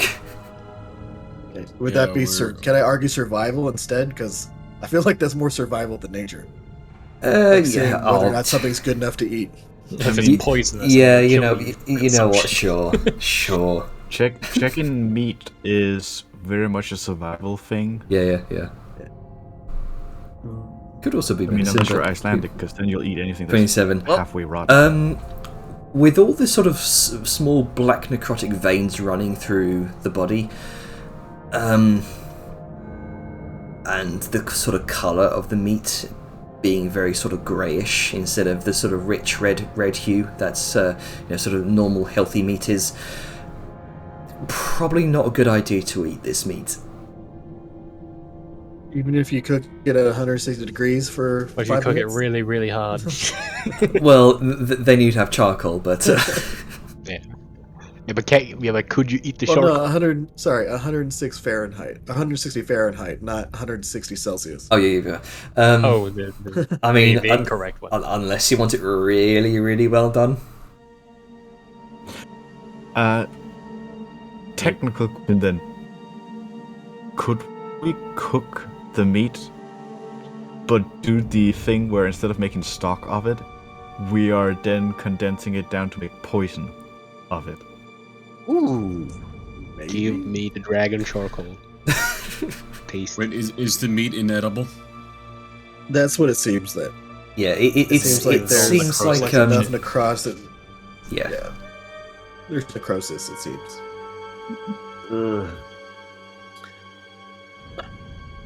It seems as though We're any gonna sort make of it edible. you can try. You can try, sure. Divine purging of corrupted meat. No, you don't understand. Tomorrow's getting purified food and drink put on it. Oh, there you go. I am does making exist. it edible. Harvest it like a fine steak. Alright, so Liska's gonna do that then. It's like fucking You'll be food the for okay. only dragons. people in the world to be able to eat black dragon meat. So you let's just go ahead and make just like a harvesting tools check with strength, because this is just butchering meat, big chunks, and gradually refining it down into usable bits. Oh, there you go. There's your guidance. 32. Yep, it's Fuck. You do harvest the best bits of the meat, the sort of well, I don't know how to refer to this in any other terms, like chicken anatomy, but the dragon breast, the dragon haunch, the Oh yeah, the breast is like the chest meat, totally doing a black dragon brisket. Like it's gonna be fucking amazing. Are you a thigh man or a breast? Some of the some of the dragon thigh meat there. Her meat will probably be very stringy, considering she's not like a huge dragon by any means. She's very lithe, very sinewy. It's like athletic muscle as opposed to dead. Yeah. Not a lot of fat on her. A little bit more gamey than anything else. Yeah, I'm sure Angus can do something with it. probably. I mean, again, that's what you do with the brisket. The brisket's the worst cut of meat in a cow, but you sit there and cook it for 2 days, and suddenly it's the softest thing you've ever eaten. Oh, what you don't realize is this is going to be wrapped around. It's going to be in thin slices. I'm going to make like a wrap of metal, like a type of foil, and I'm going to put it in, wrap it around all of the steam tubes, and as we travel, it's going to slow cook in the engine compartment. And then all the oil that You comes make it out to the fucking- flesh is gonna help lubricate the gears. It's a win-win situation. Oh, it's going to be perfect. God, you're reminding me of those fucking train drivers from coal days who used to cook their meals in the furnace. Yeah, or like when you stick the fucking sausages and foil and stick it in the engine compartment on a road trip? I was just gonna I'll say ask, I can we're relate. gonna have to make Arngrim like a mobile grill so he can make briskets while He's we're driving. traveling. What are you talking about? Yeah. You are foolish to think that he does not already have one. I'm just He's literally in a steam broiler. You think he doesn't fucking sous vide everything? bam. Oh god. I'm saying one is not enough for him. I mean, like an actual proper enclosed, safe use. if like it's not brisket safe, if it's cooker, safe, it's you not can dwarven. have. Are you somewhere- calling my workmanship unsafe and Yes. soddy? Also, I love what you put in Aw. chat. Just like we need to eat her in front of her. Just rock up like, "Hi, I have a new body. What are you doing? Oh, you're just delicious. Don't mind us." Yeah, it's like why are all of you drooling while staring at me? Yeah, Like, no reason. Different reasons. Tikali is Don't worry about it. Tikali's Different just reasons gone as well. away. In the It's most it's threatening just way Just look at possible. those breasts. I'm gonna eat your arse. That's about the line more than anything. In more ways than one. what question mark? So, hey, don't kink shame Vellum. So, How did this get on the beat? I was just to make a point and say here, if the dwarves are technically based on something Scottish, Irish, Northern English, Oh, thing, dragon haggis. no, I was just gonna point out that they would actually use every single part of a carcass that had been, processed for meat, because they had to use everything to make do. Okay, I think we've gotten I'm very not off. saying Angus would literally eat dragon ass, but so once like Liska has harvested the parts that can be sold and whatnot, like she's gonna look at and just kind of look at the Slayer's blade and like the dragon and be like, is there any part of the dragon's body that seems to coincide with what the Slayer's blade appears to be? Like, is it made out of vertebra that have been sharpened down? Is it made out of like a femur bone? I think it was tail. I think it was spine. too. Yeah, from Tail's looking just at the a art elongated spine. Yeah. from the Looking stories. at the art for Mortifact, actually, if you look towards the tail end, no pun intended, there's a little bit of a sharp thing. It's true. And based on size-wise, that thing is easily like, 3-4 feet long? Yes. So with that in mind, can Liska like snip the last 10? You already feet? filleted the fucking dragon. There's nothing stopping you from just What, and taking it. I mean, I know Doing it that's- correctly is what you Yeah, that's what I'm asking. Like, can Oh, I right. like snip the last 10-ish feet off of her tail with the little spiky part? Yeah, as why well? not? Yeah, just go. Just harvesting it with strength. Just. Before you do, Flash of genius. yes, because on You have this to thing, use it. I don't want you to just drop it. Do you get this back in a short rest? That's long rest. Okay. I think it's. Yeah, it says long rest at the bottom. Yeah. Alright. I mean, And this I is don't mind just- either. It's either I'm gonna use them or don't. So No, see. Without even a sound, you take the Slayer's blade, take some bit of a sword to sort of weaken it, and then with the Slayer's blade, you without a sound, the end of the tail slumps down to the ground. She's going to walk over to Velum, Sao, and Arngrim, while Arngrim's still packing meat away in his cooler of cooling. That was so fucking good cut. Thank you. Look at this. I do my best. Like I like to, at back at the keep, I was, known to be the best. So, but If you ever retire from, doing this and you want to sit down, I know a lovely sausage place that I run that you could definitely, if I wanted to be a do some butcher? part-time. I don't see why not. Listen, you're already a butcher out here in the wilds, It's true. less violence, less killing things to butcher them, and more just picking things that are dead to butcher. Yes. Well, you butcher the things and then you harvest. It's a play on words. I'm not very good with them. But I'm sorry. What were you saying? As he kind of looks up.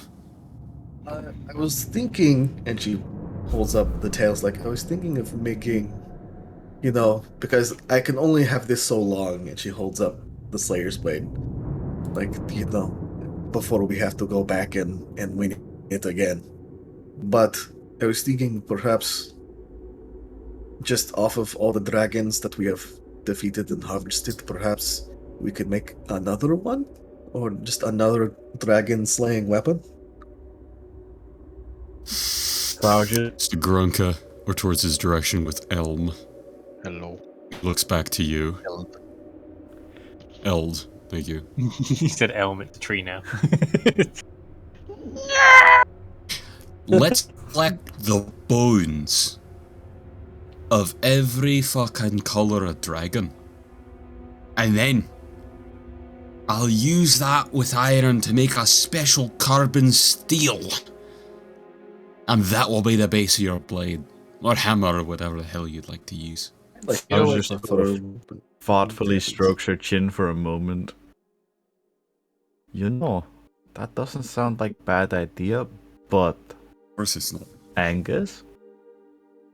How about we find some special metal for it too? Okay. Bear in mind, I can also make special metals. I know. Yeah, it was funny you had that idea, Angus. I was thinking something similar with them scales. Just get like a bunch of different scales. Stick them on the same coat. He looks between Vellum, Salyun, and then Taliska. We can take the scales, hammer harden them all together, and have it form like a serrated edge. That could also work, though I think we kind of gave those green scales to the just keep. Hey, let's go. You think I don't care about those scales. I talk about these scales. The vicious black dragon blade that rends flesh from bone, welded onto bone to rip from bone. Oh, I need a minute. Yeah, I feel like you're getting a little too excited. We ought to get out. Go tap the keg. Take Sarah just sort of looks to Liska for a moment and she sort of walks over and just sort of looks up at her with a whispering tone. I think you went a little unholy there for a moment. Liska looks down to Sal, who is now 1/3 her size because she's huge. Who is now teeny. It's like, and she's just gonna like crouch down, so now she's Sal's size. Maybe a little bit, but you know how he gets when he gets excited about a design. You do it too, so. Fair.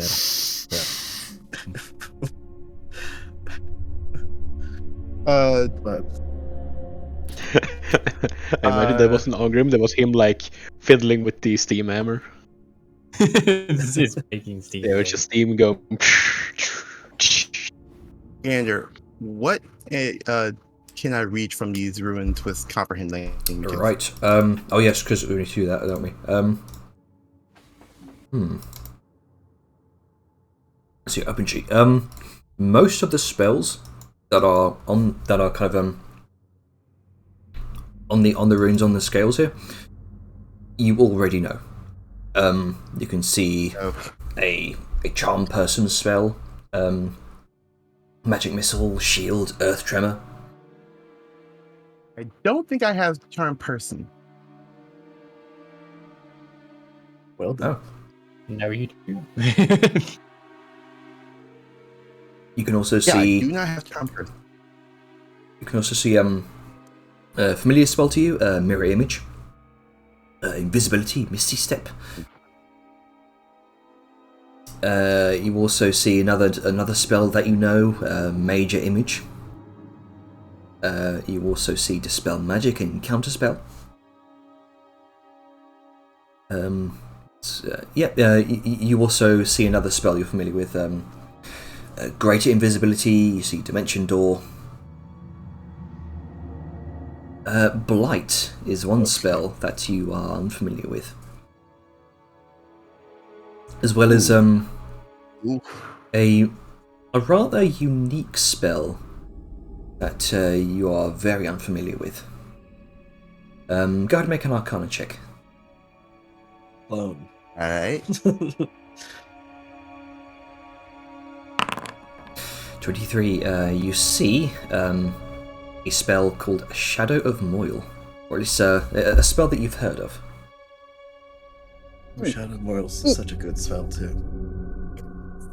And it's at that point that you recall certain descriptions of Mortithax about how the shadows clung to her. Well, I can see a lot of uses with that spell. Although, unfortunately, the incantations of this rune far too complicated for you to be able to copy accurately.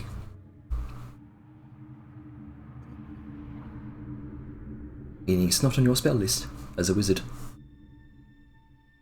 Unfortunate. As a wizard.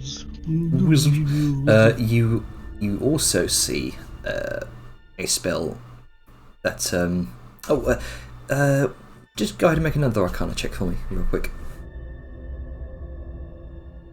Alright. 12. Well, shit. I have inspiration.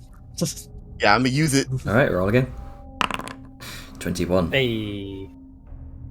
Let's see.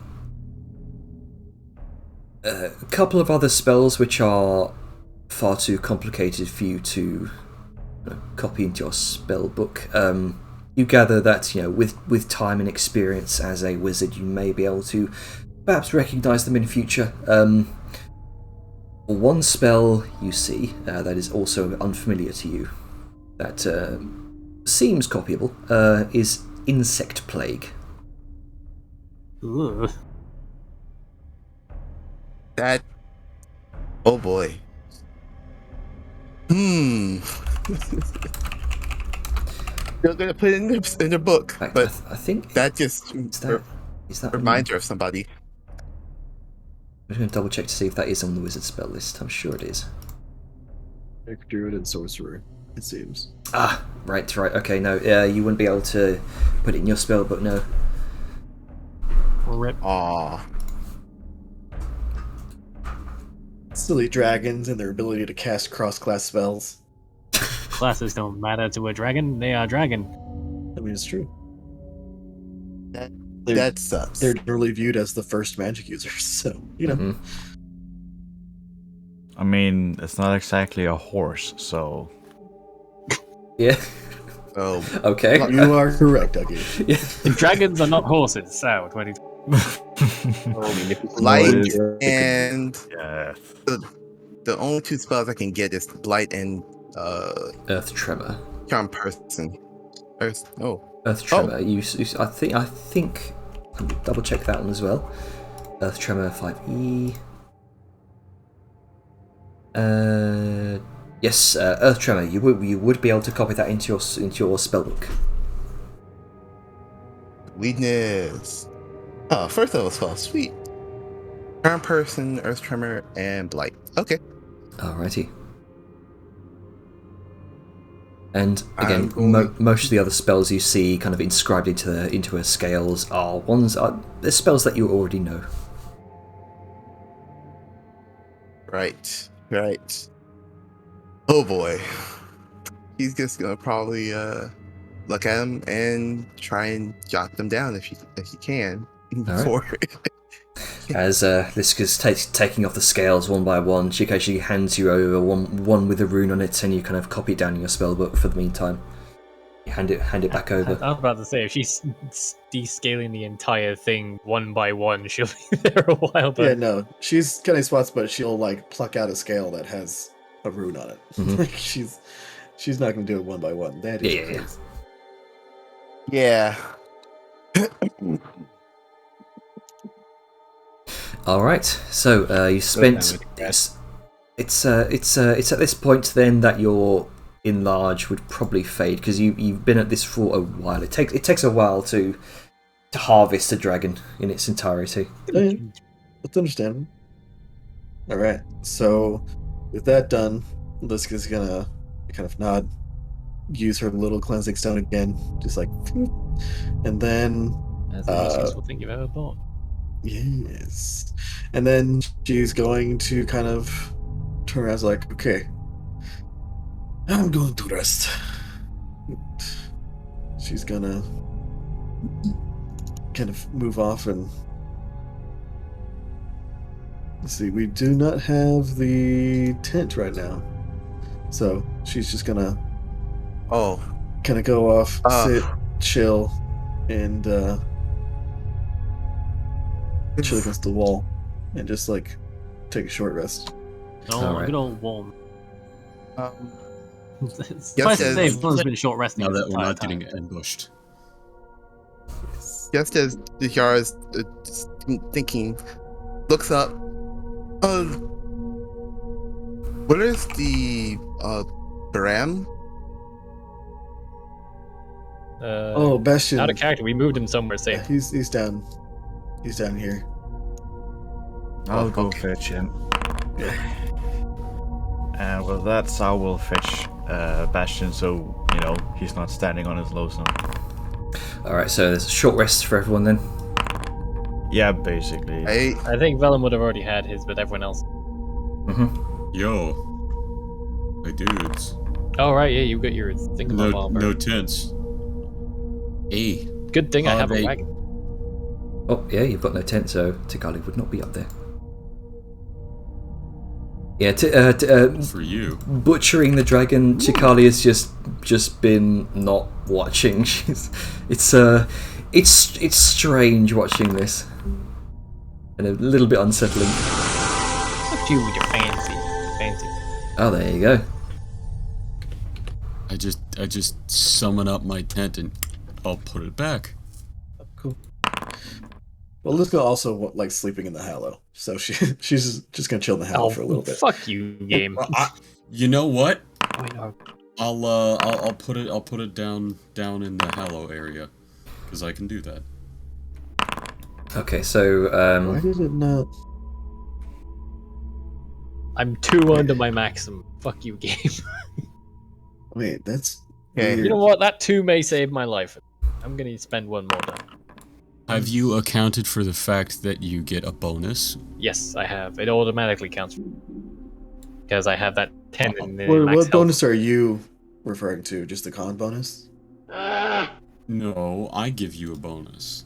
What bonus? Oh, I didn't. I completely forgotten about that. I thought you were talking about the heroes. Okay, so yes, but no. Before you get lost on that, I have Chef.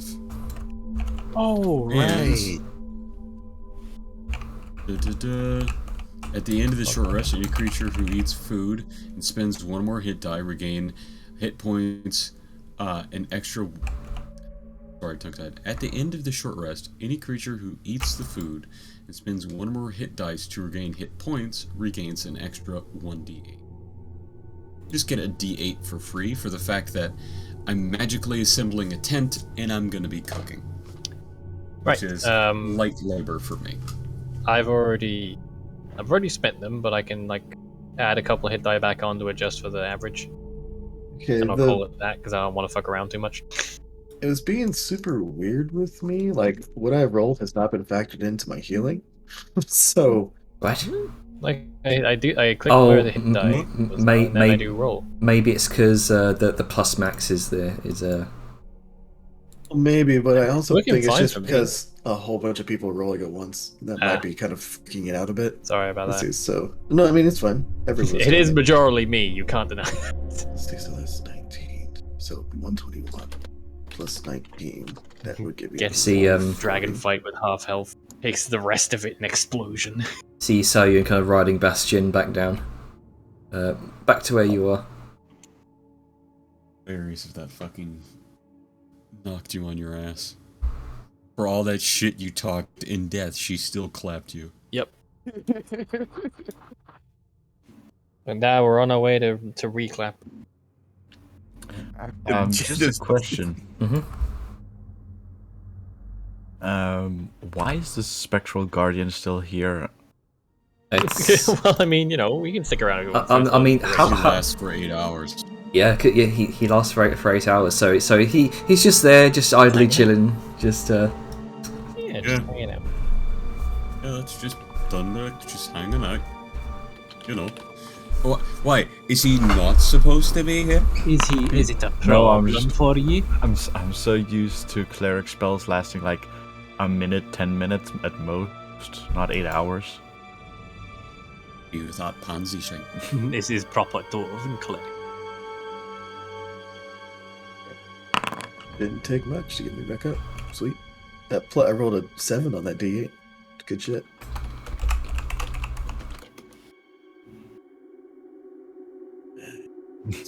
L shrugged.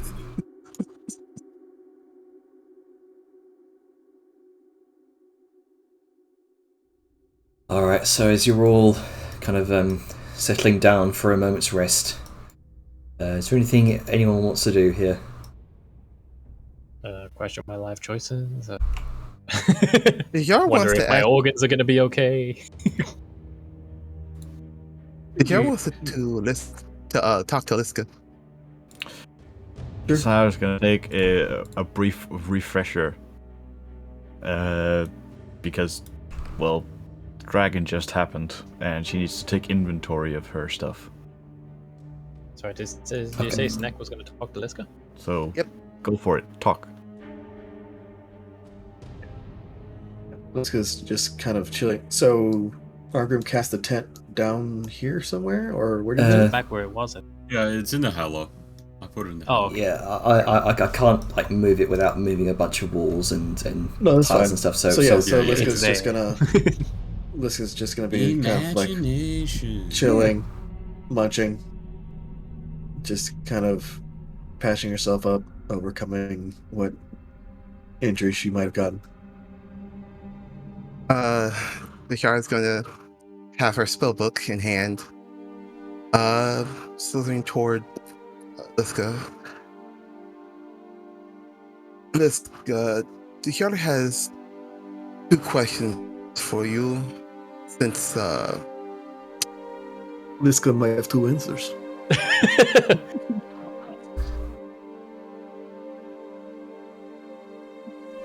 Sorry if that threw you off.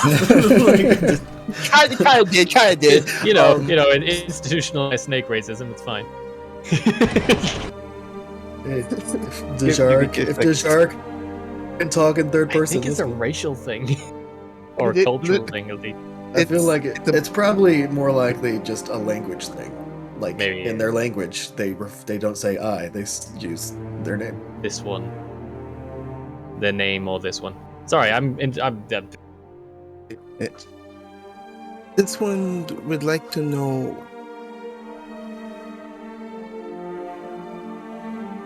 why you joined the Hunter's Keep. Well, I needed some place to hone my abilities. I left Ragnarok for a reason, and I needed to find the way to get better, I guess is the best way to put it. And I'm really one for mercenary work. It just doesn't sit right with me. But hunters keep going around killing things that are more powerful than you and getting paid a lot of money to do so. That, and plus, when you have like a team like I had, it also allows you to be better at protecting, which again is what I kind of wanted to become.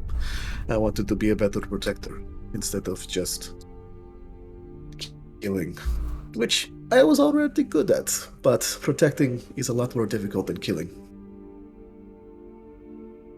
Yara nods. Yeah, just protecting is harder than killing. I can understand that, but did you leave anyone behind? that you care about before coming to the Hunter's Keep? No. No, I did not have anybody. No, I did not have anybody that I cared about being left behind.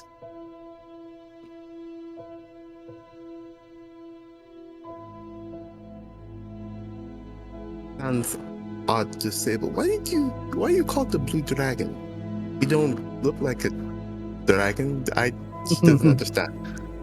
I don't look like a dragon, but I am blue, am I not? That is correct. You are blue. Every centurion in Ragnarok, at some point in time, when they become a centurion, it has a moniker that is associated with them. And mine happened to be dragon and blue because mostly I was blue, and also because I killed a dragon when I was in Ragnarok.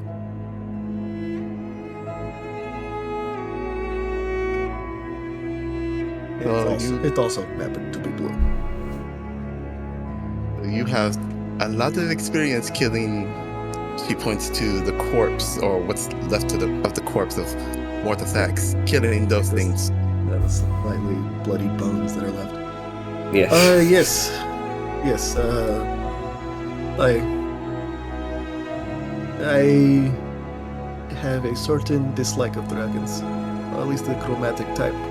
From what I've met of the other types, they seem okay. Okay enough. I have not really gotten to know many of them, except perhaps the ruby one. But it is what it is. With just me and chromatic dragons tend not to start off on the right hoof, you know? It's very understandable.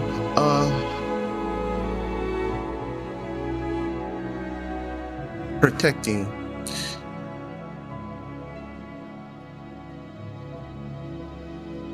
He is glad that you vowed for her to take the hunter's test. In a sense.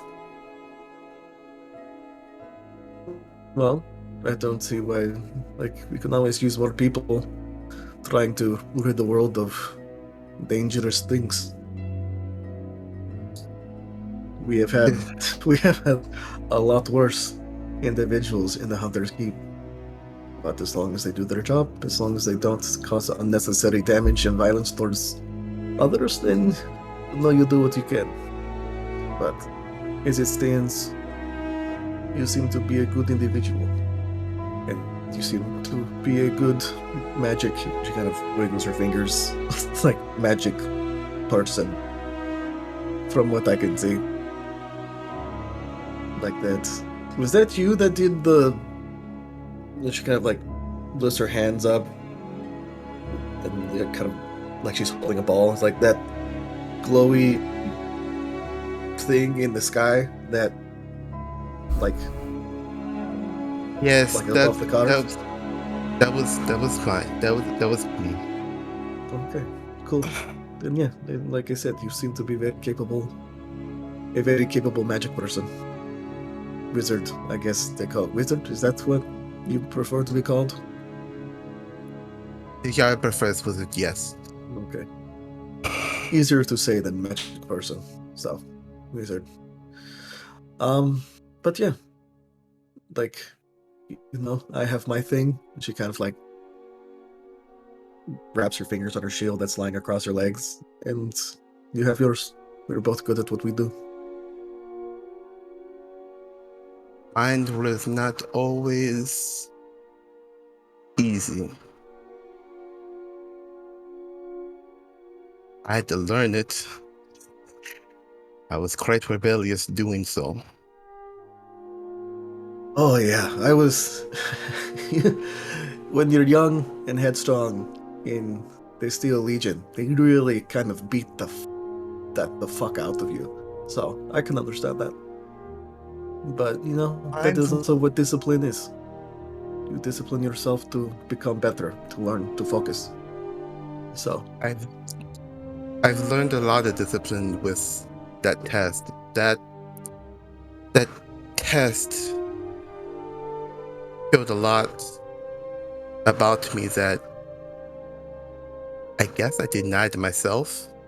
I was lying to myself, mostly. Mm-hmm. Yes, it's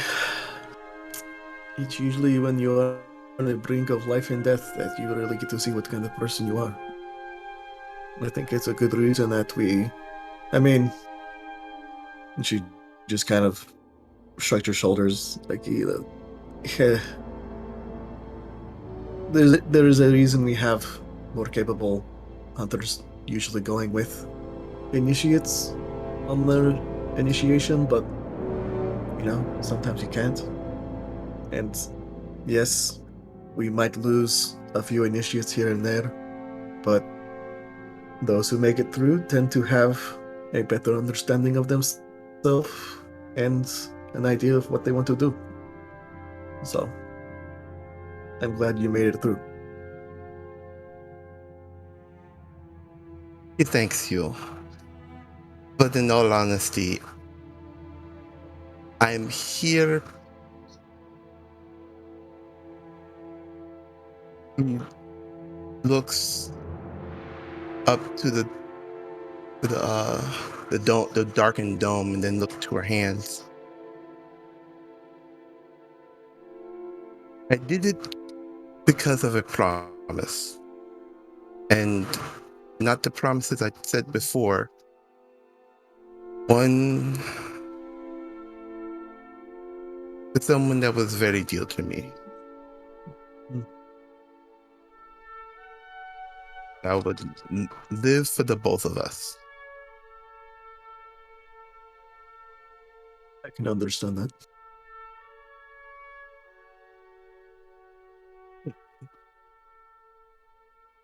I If feel she like. could see me, Sorry, continue. if she could see me right now, she would slap me in the face for being so reckless. If you want to, I can slap you in the face when you're reckless. I would actually appreciate that. Really? Lizzie just kind of narrows her eyes and tilts her head, like, really? Jokingly. It's Okay. No, that is fine. Like that. We each have something that drives us. Generally, you don't become people like us without some loss to drive you. So, we each have our fragments that we carry with us. And maybe someday in the future we will be whole again, but who knows? only one day at a time, I guess. Mm-hmm. Well, at least you have all these other people to help you piece yourself back together.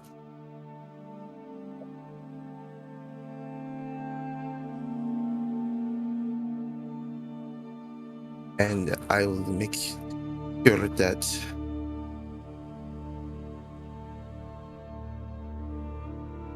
your trust in me is not wasted. I appreciate that. I would like that to be the case.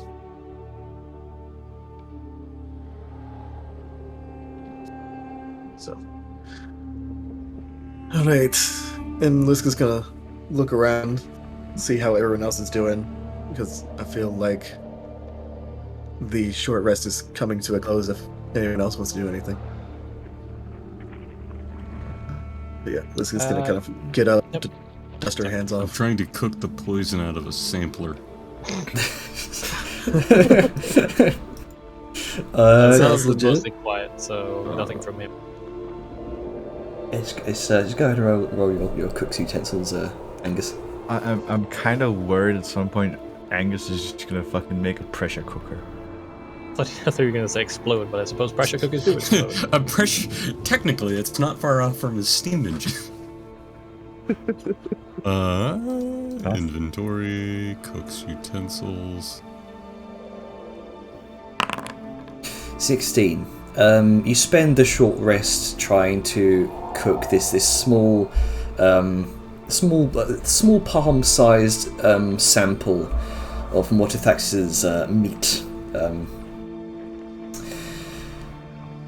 Yeah, you thought it smelled bad when harvesting it. It smells worse now that you've cooked it.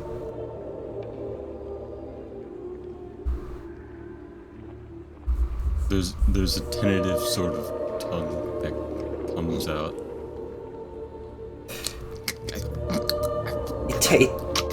It doesn't taste the best. There's that sort of that hint of rot to it, even though it doesn't look rotten itself. And eating this will probably make you feel sick.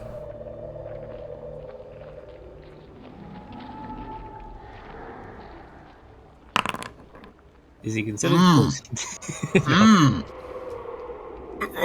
You stifle back watery eyes and the urge to uplift your stomach contents.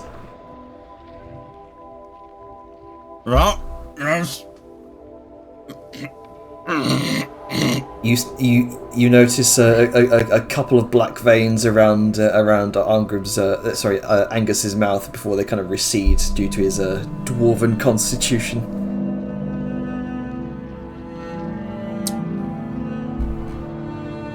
Potent with umami. Little sharp. Little sharp.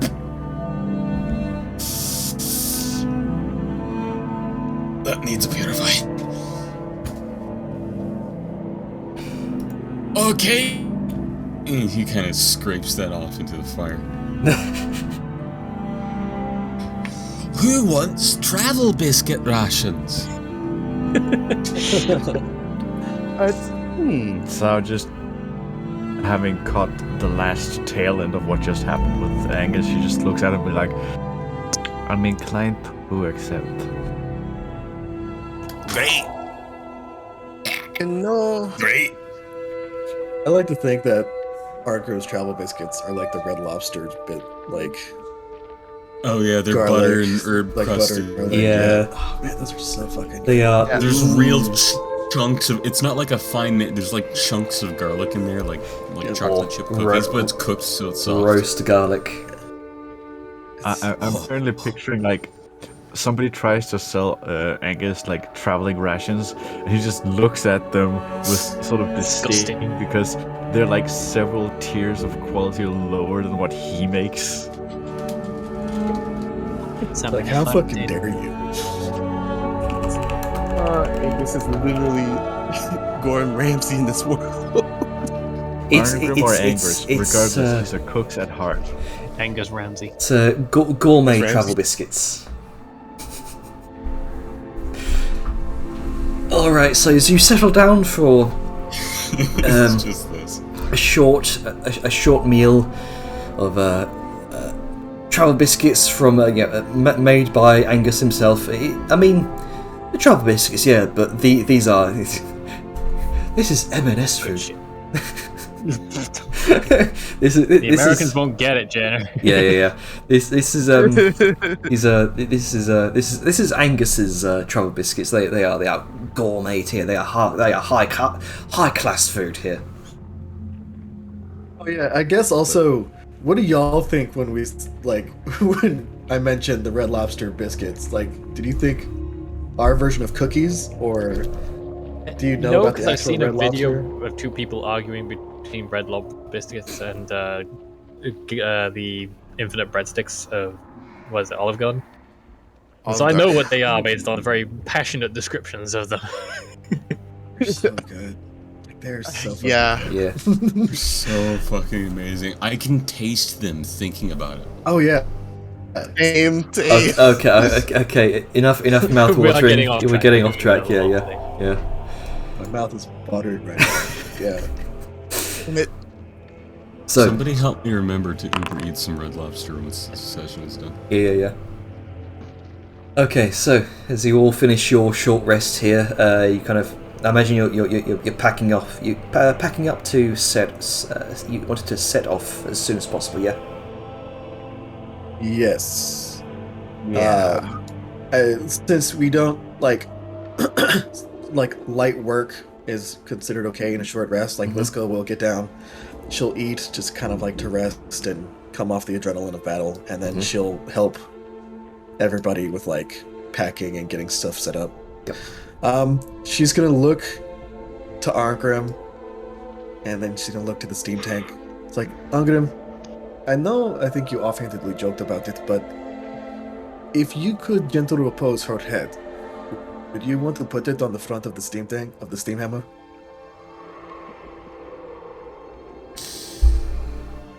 I would not want to.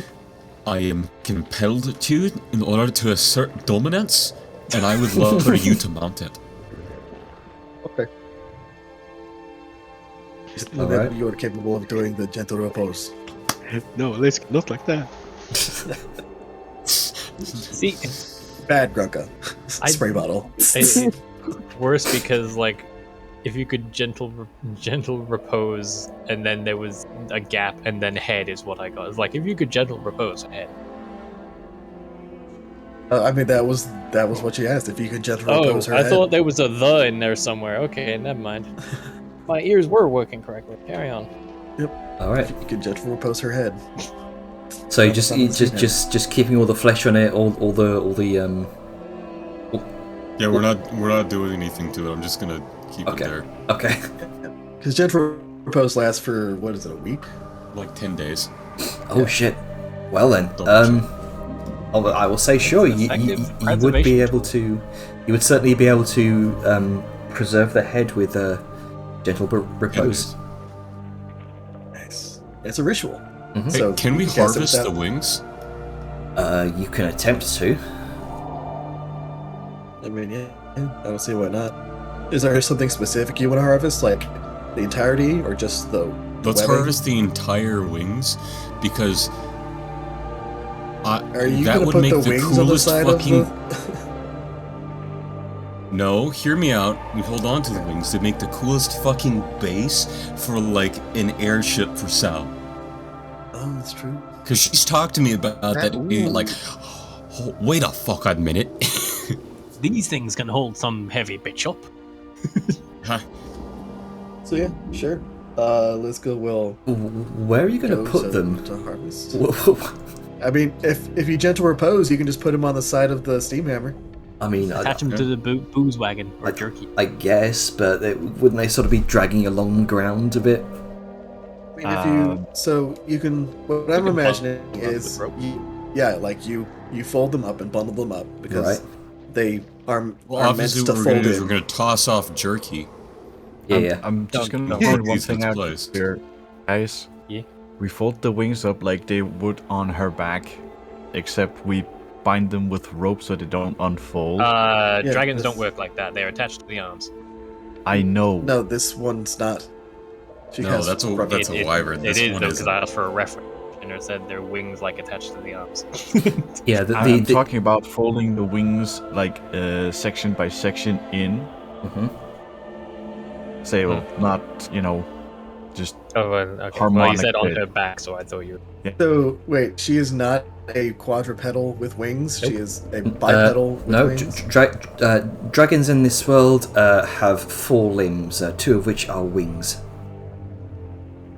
Grab They're that like example. serum dragons. Yeah. There it is. There you go. Technically wyverns. I'm not even gonna go into technical terminology. Yeah, let's not. Yeah, let's not. This is. Anyway, we cut off the wings. We fold them together. We use rope to bind them so they don't unfold, and then we can, stash them on top of the steam hammer, or the cart. Wait, the cart is technically. My fucking beer wagon. Oh yeah, my cart. Oh, yeah. What state is it in? How fucked is the front half of his cart that got crushed by a 15-ton dragon? I was wondering when you get around to that. About that. Why didn't you have that in the recap? I just forgot. Recap was lengthy enough. It's fine. Yeah. The entire back half of the cart is just crushed. Thankfully the wheels are still intact somewhat. It is going to be an extensive repair job.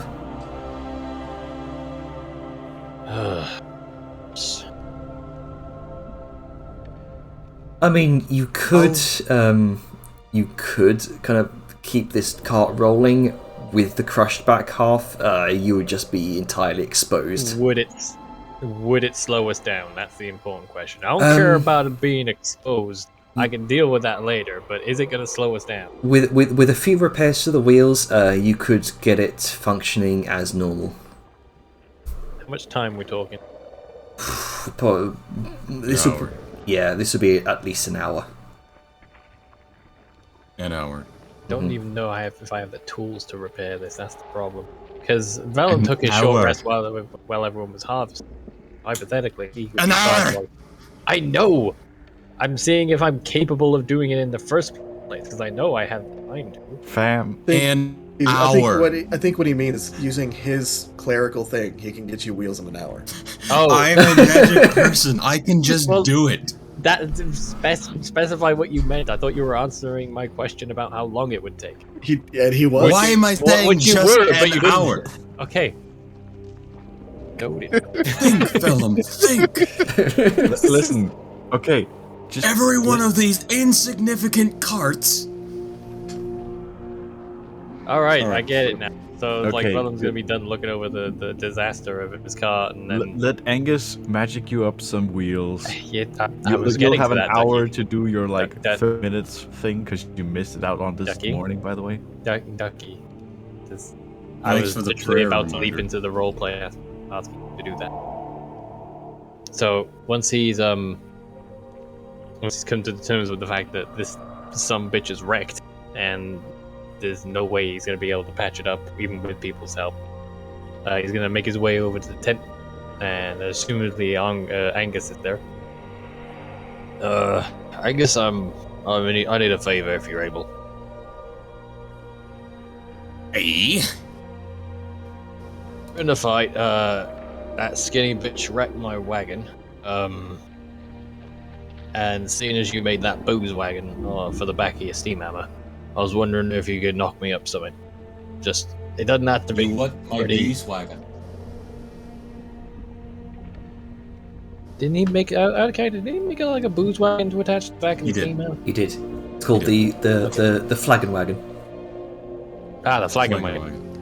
So what you're saying, you want my flagon wagon? No, I was wondering if you could make me something similar to the car I just lost, something I can sleep in. That I can keep my stuff in, because it's got my workbench where I do all my plannings and got my bed in. It's just a creature comfort I've gotten used to having, and I was wondering if you're able, because I know you got that cleric magic in business, but I don't know if you used any of it. But if you're able to make something to replace it, then I'd be very appreciative.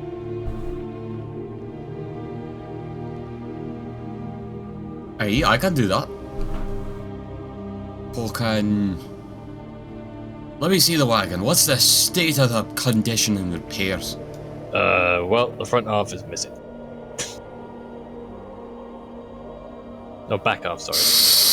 Yeah, redacted. So there's no way of this getting fixed, which is why I came to you. It's like the entire kind of back half from starting from the midpoint of the wagon all the way to the very base of the back doors. It's sort of sheared and just dented inward. It is wreckage. Yeah. Even if we could fix this, I don't think it would be very time effective. Okay, so I have an idea. Shoot. Go ahead through your rubble and collect any of your remains and things you'd like. I'll go ahead and salvage down your wagon, and I'll use the same nails and metals and parts from it, and I'll use that as part to rebuild a new wagon for you, so that way you're taking a piece of the old into the new. That sounds real nice, Angus.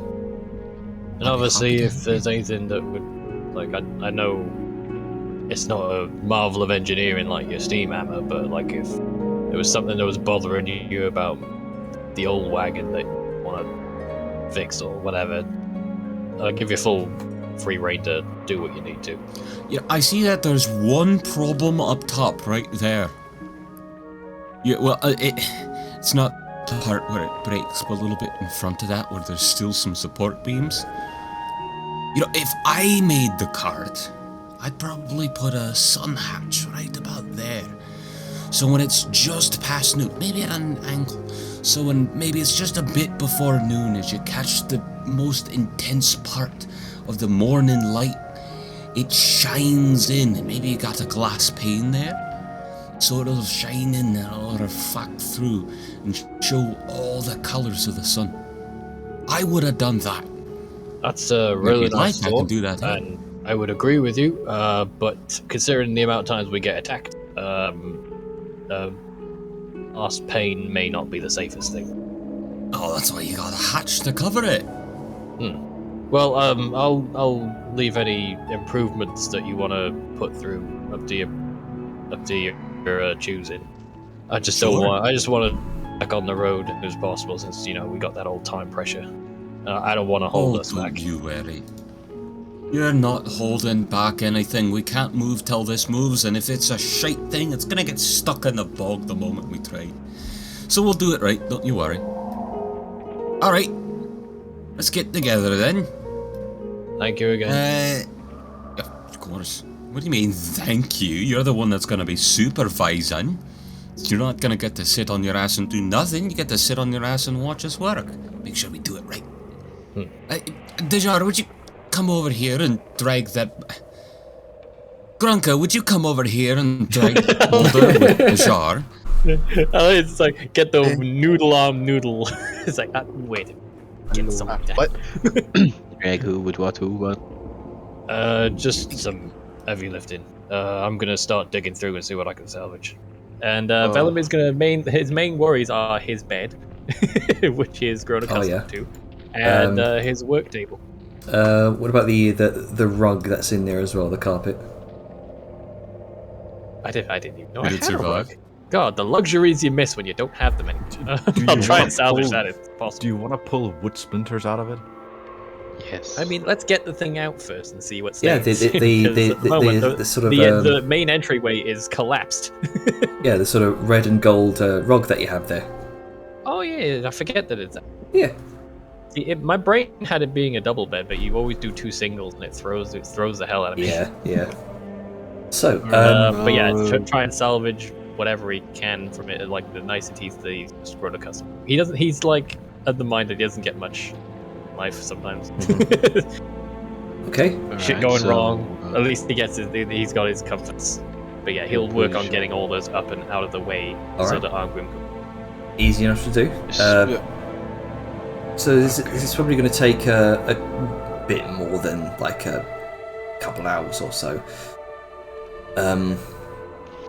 Let's see how to do his ability, but yeah, cleaning up the rubble. Okay, so Angus and Dejar, how is this going to work between the both of you and this supply of temple rubble? Temple rubble? So... Oh, God. No, I was going to remark, I think he was talking about the wagon rubble, like repurposing. Oh, yeah, no, I mean a boulder for her transmutation. Oh, yeah. So... the stupid one. Carry on. Alright, game plan. We collect a bunch of metal and shite and things off the old wagon, and anything sentimental we don't want to be scrapped or repurposed goes to the site. We get some stone, we'll turn that stone into some silver, iron and something, and I'll use that part of the ritual, rebuild the wagon, make a nice foundation.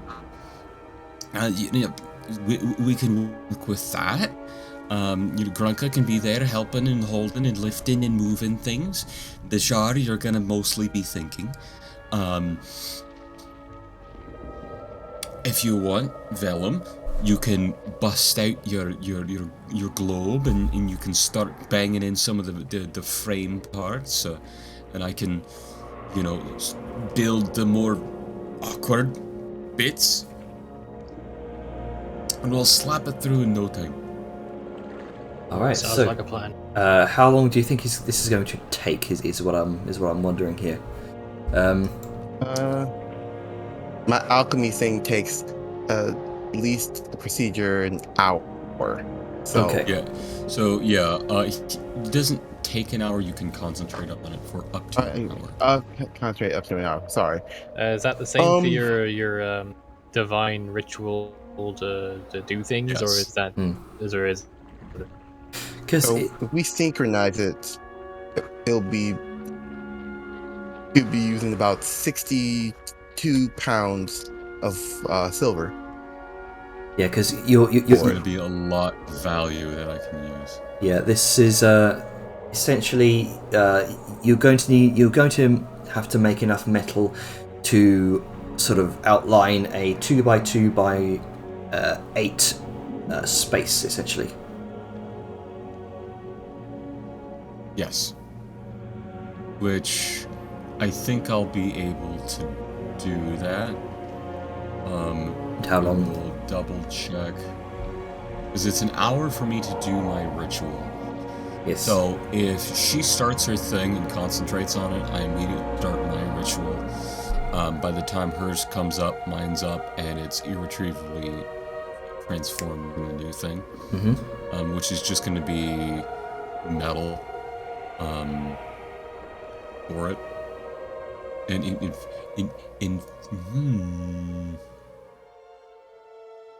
I am thinking I'm having a brain blast. Oh? Where's that crafting PDF? Williams? Sable. I was Sable. muted. Sorry, I am grabbing it. I said that I was grabbing it without actually unmuting myself because there you go. Expanded blacksmithing. I got it. It's in the pins. Yeah, because I think this is going to take more than an hour because you're making an entire large wagon here.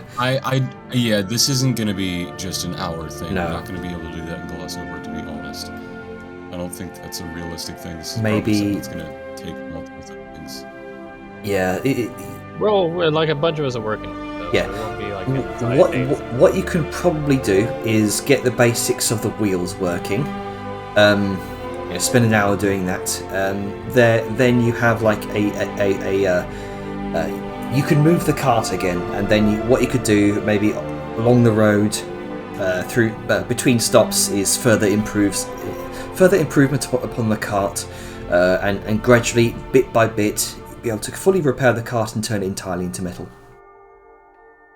I thought your child divinity thing as a Ford cleric lets you make the material that you create into any shape. Do I remember that right? I can make it even form non-metal parts. So you can just make like you did with the Yes, flagon wagon. It just has to include some metal. I think an entire wooden bridge with a few metal nails holding it up is cheesy, and I don't like that. Yeah. I like to think that it has a significant chunk of metal, or that the metal is very integral. This cart is mostly wood, maybe like some 60% wood, 40% kind of metal reinforcements, metal bands, nails, lanterns, that sort of thing. Yep. This cart's pretty much done so. We're just treating it as a brand new entity. Yeah, he's taking the metal that's on there. We're leaving the wooden scraps pretty much. We're probably going to burn it, symbolic. And we are reusing the metal that is here as part of the cost of me making a new thing. And then we're going to have Dejar supplement that cost with her transmutation. Okay then. Which you also as a player, I apologize for spending this long on a cart. Dude, don't be sorry. This is a really important thing, and it's important to part of our. Well, it is important to our party. So don't. I mean, this is the consequence of our actions. You know, Yep. in battle. instead of losing a life, we lost a cart. Instead of figuring out how we get your corpse back, we're figuring out how to repair your cart. So don't worry. I have a fucking ton of silver to work with for this, and I have that, and we have our own actual coinage to be able to work with stuff. So I'm just checking. Yeah, so I will probably say this is going to take a good few hours to do. Maybe about 4, 5, maybe 6 hours. Which is it is sped along by your clerical abilities and Dejar's transfigurative magic, which is why we're able to do it in at the very least 6 hours. Perfect. I can make a new wagon and some spare. Mm-hmm.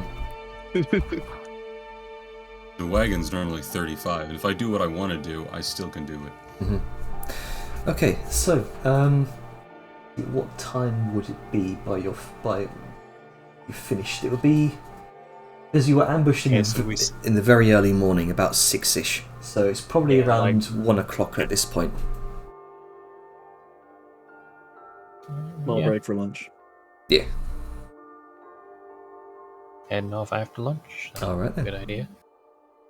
So, with Vellum's new metal cart. He's 5 feet in front of me, but not on a dimension. So, he's doing something special on this. He's done it once before, and he's doing it again. The cart's 35 gold, and he needs to lay out that much. You could argue it could be a little bit more if it's metal, making it mostly metal.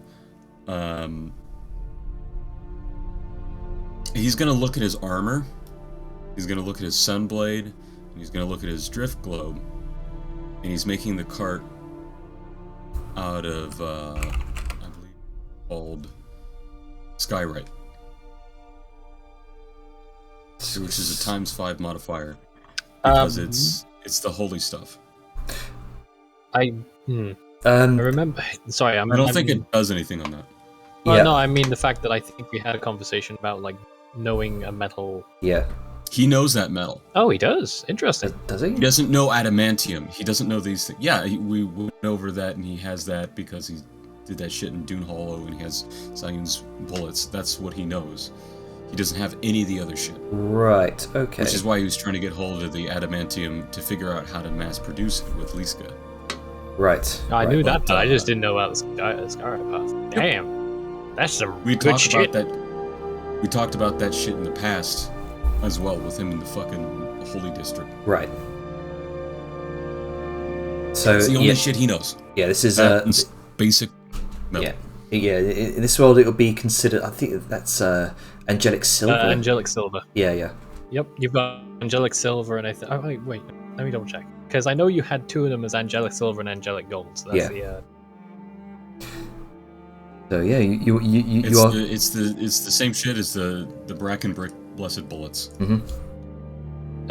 You said Skyrite, right? As blessed gold. Yeah, so angelic gold is Skyrite.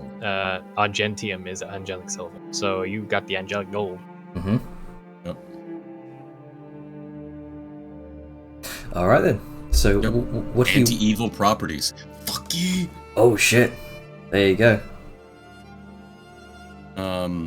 So he's gonna do his best, and it's gonna be covered in alchemic symbols that he's just traced essentially from your armor and your drift globe and your sun sword, and the shit that he's copied, and some of the things. If he's got any embroidery trims, is gonna be things that he's seen on Dejar's outfits and things. Since you guys are the same sort of thing. It's gonna have those little things, and it's gonna have a big. Instead of the black hand symbol that was on the back of your old card, it's gonna have the big round sun with the lines that come out that look like fire on one hand, or one side's gonna be a hammer, and on the other is just gonna be like, what the fuck do you do with your hands when you pray? I stick my face in a mat. It's that kind of praying. It's not really the hands together Christianity praying. Yeah. Okay, then it's gonna be a person bowing on a mat to the sun, superimposed over crossed hammers, smithing hammers. Oh. There you go. It would be a bunch of little dwarf guys on the bottom of the trim, you know, the cliche dwarf figure, and they're gonna be on the bottom of the trim, holding up shit like fucking archways. Yada yada yada. All that good. You have a big ass holy cart now. It's a wagon. It's a full ass wagon. The holy wagon. Role play impact. I'm gonna have Vellum have been like away for the final stages of it, because I imagine you got to focus on this for a while as part of the but at the channeling. end it coalesces, so everything kind of comes together. And yeah, exactly. He arrives and returns just as it's concluding and the shape is forming. Conclude. Yep. So, and with that, so it'll be mostly this material a little bit. Just about just a fucking hell, Lex. Like he's visually stunned by the final end result. I didn't know you could even get to this level of detail with that business. I thought you just made like sturdy wagons or some shit, or just like simple. He sort of trails off as he's doing a round, like moving along the side of it, looking at all the little details that Angus has put in. This is amazing.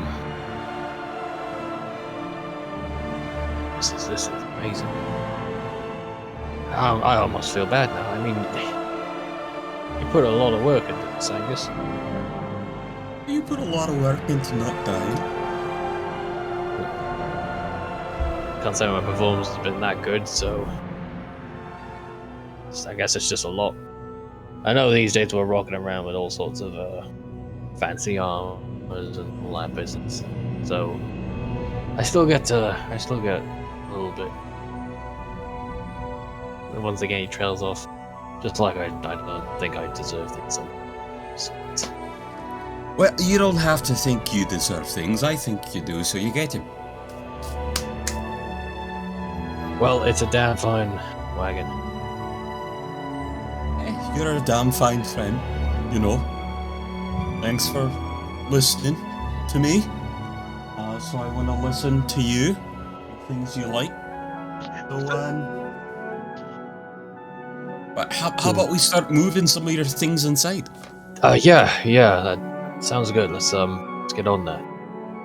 And he's still like, it's almost like you got to drag his attention away from it as when he's moving towards where he put the furniture and stuff. That's some quality material. I didn't realize. Yeah, but that power of yours is something else. That's all I can say. And then they work on working materials. In order to make this, I had to use my blessing of Gundren, so it is literally blessed by dwarven god power that I can do this to bypass my normal limit and make it 200. Because this was 175. So he took the extra 200 or 25 gold's worth and just did that as like fancy trim and engravings and other little things. So you got a $35 wagon turned into a $200 wagon. Nice. It's nice. Flavor the really rest is. how you want. Yeah. What are the things that you would want that a perceptive or insightful rather Arngrim would have noticed, or that you might have been in worse condition, and instead it's just like, oh, let's put that there. You got it. No, that can. I think that can be expounded upon over time, because I don't want. I only say because we've sidetracked a lot this session and we still haven't left here. So as great as it is, and as much as I want to sort of focus on it, I do also want to get back on track. So we can have a talk. Yeah, make it up as you go along.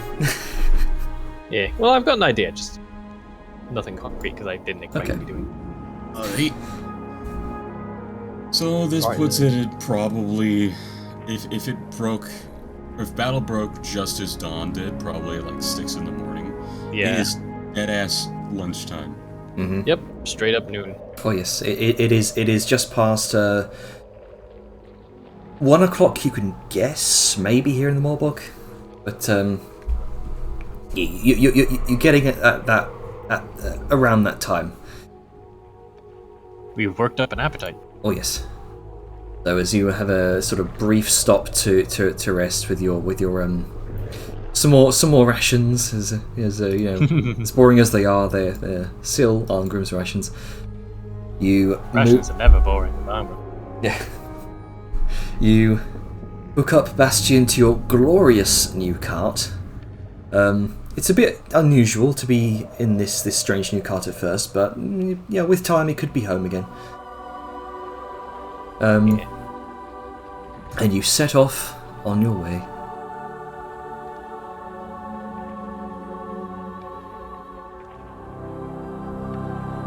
Just gets in the driver's seat. Angus, did you put cushions up here?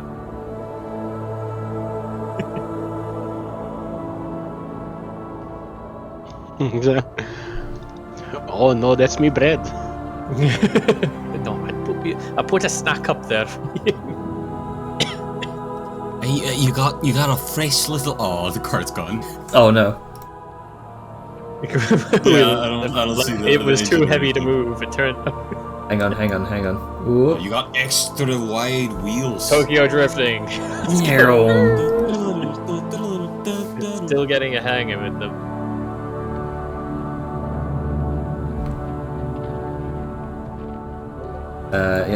It slides into the moss green. Deja vu. Oh, I love it. Now prepare for lag when the steam. Yep, there's the last one. Ooh. Here it comes! Oh. Crashes in from the fucking foliage.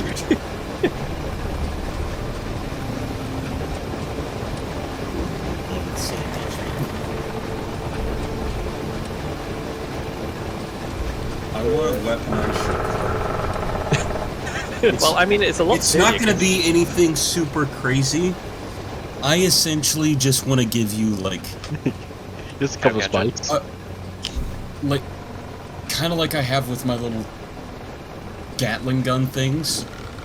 But maybe it's like a single shot that's a little more powerful or something. It's just like sun energy. It's just like a laser. I want to give you a laser gun that just shoots radiant sun damage. Just a couple spikes, please. Right, so Arngrim's in the tank. Yep. It's funny because you think about it. This is just some cart that we bought in Mortport. Yep. It's just, you've had it for so long, and now it's like a proper. And it had to get repaired. Yep. Off of whatchamacallit. Yeah, up at Cliffspire. Back in Cliffspire. And now you don't have the Black Hand symbol back anymore. Now you have a holy symbol. I think he painted over that a while ago, but yeah, because like this has lasted a long time considering it's just some fucking random wagon we bought at the start. He didn't have it be painted on. He had it be part of the door. So you're free. You're finally free. But I mean, say what you will, that wagon fucking lasted. It did. Oh yeah, dude, you got your 35 gold worth. Yeah, definitely. Alright. We got a durable son of a bitch, and the best part is, Vellum doesn't know about angelic gold, so he has no idea. He just thinks it's a nice wagon. He has no idea what material it's made out of. What's the first undead thing that goes to do it, and it's gonna be like, oh fuck. I'm just gonna get into bed at night. It's like I feel really safe for some. What was angelic gold?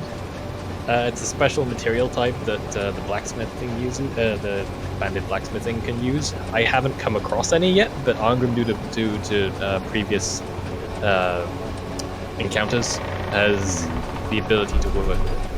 Because you have to learn how to work with metal to be able to use it. Right. What does it do?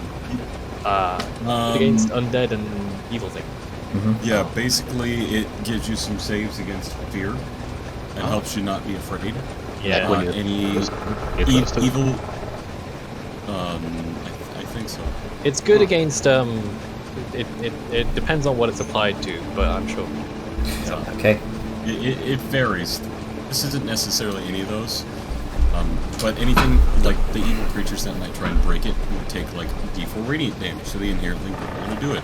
So if a horde of zombies start just battering on this thing trying to break it down, one, good fucking luck, bucko, and two, they can literally kill themselves beyond their fortitude, or their undead resistance or whatever, because it's radiant damage. Yeah. This gives you a rough idea of what the inherent traits. Yeah. Okay. Maybe this will do something different. Oh, you all ready to go, Jin? Yeah. I've been waiting. Oh, sorry. I was just guffawing while we were waiting for you to set up the pods. Alrighty, there you go. So, as you continue your travels for this next day here, it's becoming a lot easier to travel now that you're on the mountain steps. The rough terrain it's giving the new wagon some issues, but it's nothing that Bastion isn't used to at this point. Eventually, it's got some sturdy wheels. Oh yeah. The suspension is brilliant. I was just thinking. He has actual suspension. Yeah, instead of it just being a wooden wheel. Oh yeah. Eventually, the tall thickets of darkened trees begin to clear up somewhat and become more isolated. The ruins of some great ancient stone structure merge with the trees as if to just become another part of the landscape. You'll occasionally see another large sort of edifice of some great statue partly sunk into the ground, or an archway held aloft by ancient sort of weathered pillars built to last thousands of years, grown over with creeping moss, mould and ash.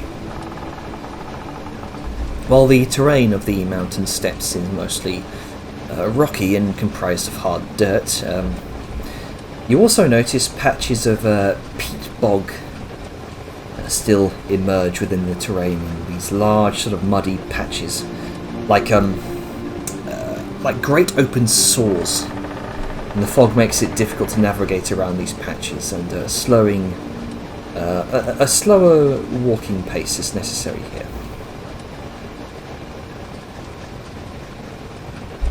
You see, I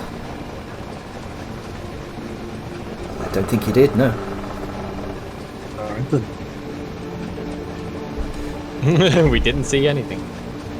You see wilted trees kind of protrude from the boggy patches like these great fingers of some enormous withered creature trying to reach its way up from below.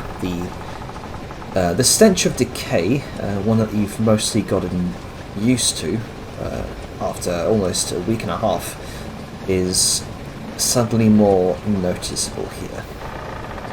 It's more intense. And it accompanies small pale shapes in the water lingering just beneath the surfaces. Sayun, make a perception check for me.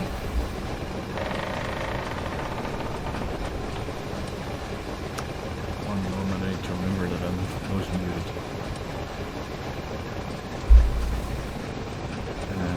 Actually, all of you go ahead and make a perception check. Should I flash your genius myself? No, wait, That's don't think I did. And also, I don't know if we ever did. I have none left. Ta!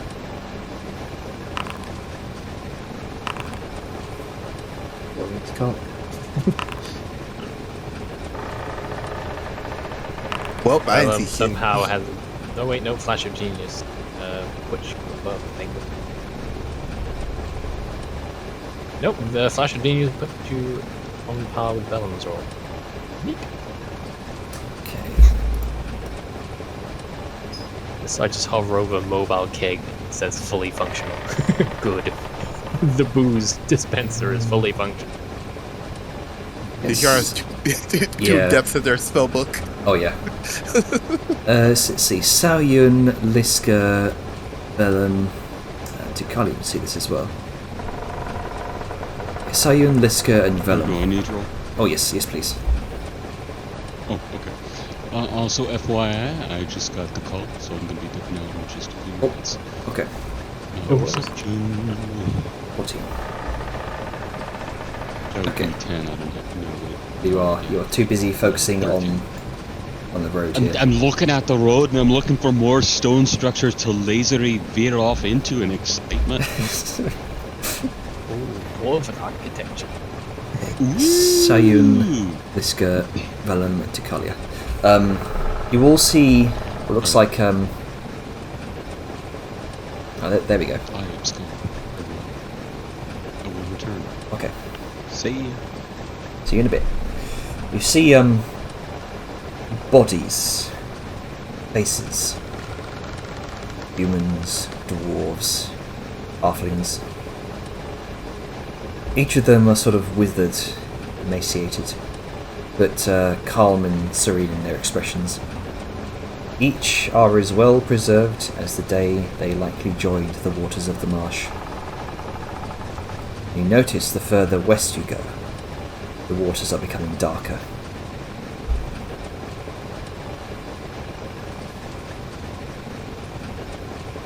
I do not like it.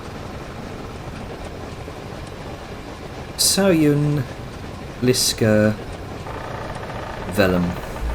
I would like all of you to make wisdom saving throws. Oh boy, Oh. I love being receptive and seeing terrible things. Thanks to Dick Ah, hell yes. and Hey. I just missed out on everything. A lot water of is bodies getting in the poopy. waters, they look perfectly preserved, and you need to make a wisdom save. Yes. Cool. Janner, Mm-hmm. what did it mean Webby just ate shit? Oh yeah, that was the roast feast that got deducted twice. Yeah, but that's like I He's have down to 40 badly injured. I have 46 HP now. I was at full. Oh, I have minus 80 max HP. He just Okay. tripped up on the road and got stood on by. I Hang had on. to readjust my own sheet to fix yeah. that. I got it. Let me just Anyway, fix that for you. you So- said wisdom save. Yep, wisdom save, please. Well, Okay. Meanwhile, say you fucking probably Valentine have- vibing on the safety wagon. And you probably have your Icon of Fate yeah. at this point. I'm gonna use Oh, icon yep. on that because no fam. I guess too busy talking with Webby. I just realized the Kalia sat next to them, so it's just Okay. like an Leave awkward fight. Faith decided I eat shit today. Yep. I mean, better now than later when you're gonna die. Who says not gonna die now? Don't say That point. that. Damn it. Could be any. Fate can be Saoyun kind or seems to recognize something in the water. Oh no. The water again. She looks almost frozen in fear. And I don't mean like, you know, standing still and quiet. She's like shaking.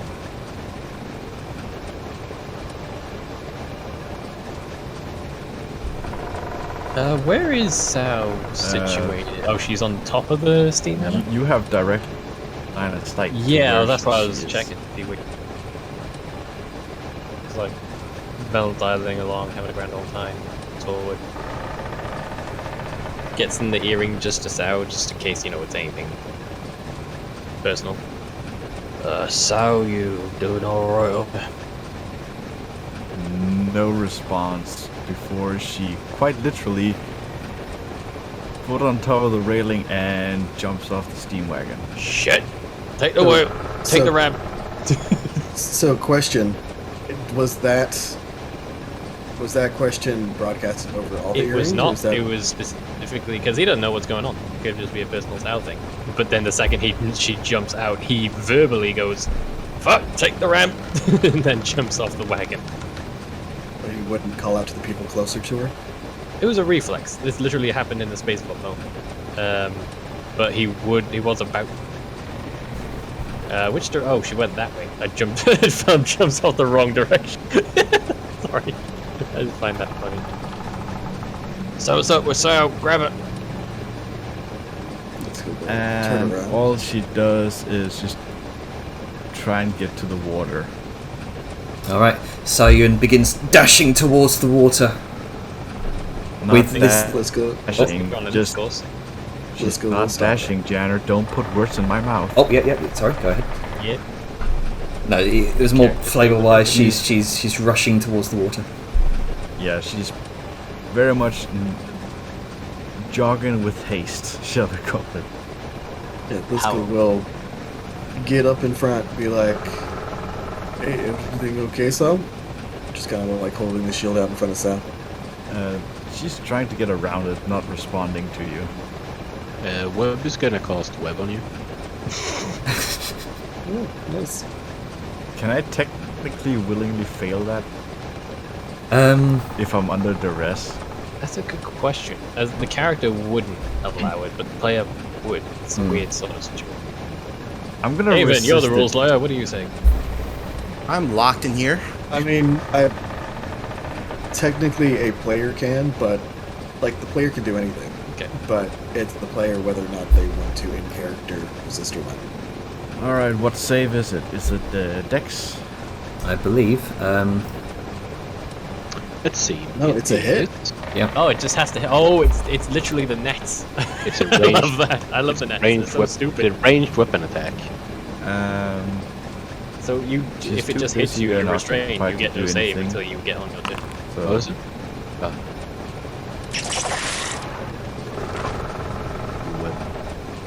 Yeah, you have to make the check to escape. So you have to spend an action to escape from. You don't even get a save unless it So misses. ranged weapon attack, blah blah blah blah. Hit, the target is restrained by webbing. As action, the restrained target can make a DC 17 strength check. Bursting the web. Yeah. The weapon can be attacked and destroyed. Yep. It has 10 AC and 5 HP. So you can either whack it with a weapon or you can use strength. Immune Whatever to, you feel better. immune to bludgeoning, poison, and psychic damage. Oh, I can't imagine Vulnerable a to fire. web being immune to brain damage. Yeah. anyway, Anyway. Yeah. I saw her shaking or something before she dove over the rails. No idea what any of this is about. So is Sal being like aggressively defensive, like trying to like shove people off, or like is she panicking that now that she's been restrained and stopped? she's very much panicking, but it's visible on her that whatever is causing this is way deep personal, so she's not really registering anything. And she's Liz getting slightly is gonna more. slap Sal. Like, Sal, snap out the room. Sal dies. Okay, now I have to ask, Janner, would this affect this? Would slapping help? And yeah, let's go spending an action to try to stir Sal from whatever is. Are you muted, Jin? No, you're not. You just. Oh, sorry. I'll allow you to re-roll the wisdom save. Please don't eat shit now. Oh! Keep slapping her. Yeah, just brutally slapping Sal over and over again. She is not responding to the slap. Where is she looking right now? You said she was trying to get to the water, but where's her line of She's sight? looking into the water, and by the looks of it, even with the webbing holding her, she's getting slightly more agitated, trying to get to the water. Well, Velum's gonna interpose in break line of sight with the water. Just look at. So calm down. Niska is already doing that, kind of. Was she? Positioning is sort of weird. She has her shield like. Oh, basically it's like in- she's blocking. Sorry, I saw the positioning on the map. That's alright. Yeah, this is theater of the mind-esque. Okay. I like pugs. I like moving them in Then reaction to scene. pog away. Come on, Pug. champ. Do your thing. Regardless. Yeah. Whatever you're seeing, whatever's going on, plays tricks on your mind. And your mind's stronger than that, so come on. Worst part is I can't really, flash of genius myself, and even that doesn't really Because you matter. spent all of them on carving. You know what? Are you gonna make another check?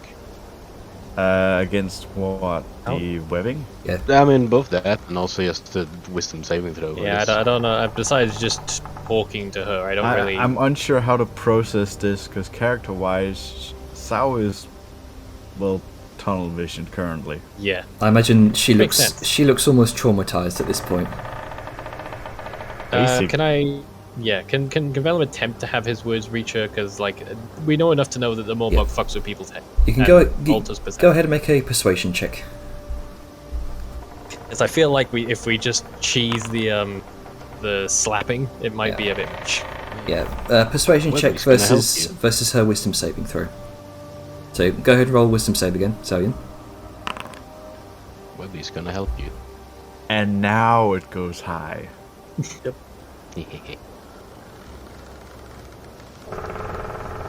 then you added 1d6 to that. Oh, right. I mean, it's succeeded. Webby Yeah, helps. one more. Thanks, As Webby. you as you stand there, Salian, frozen in fear, kind of tangled up by the legs from Webby's web, staring out into the water at a very familiar visage. You kind of Vellum kind of plats his hands against your shoulders, and you catch his gaze directly as you look deep into each other's eyes. His voice reaches you in that moment of trauma, and you look back to where you were looking at the water, and it's just another dwarven face. Okay, I can't physically do this, but Sao is breathing heavily, almost panting in a way, which is just sort of. She recollects herself, but she still looks like she's about to fucking lose it. His hand stays where it is. It's apparently I put my hand on his shoulder. The DM decreed it as such. You good now? You gain a point of sorrow.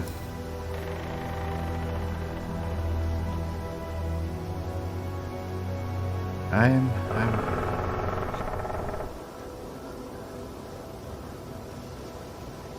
Well, I need a moment. yeah.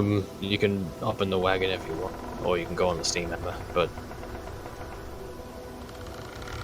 you can tell he wanted to continue with that this just happened on the steam hammer, but he stopped. The implication. Some time without looking at the scene might do you some.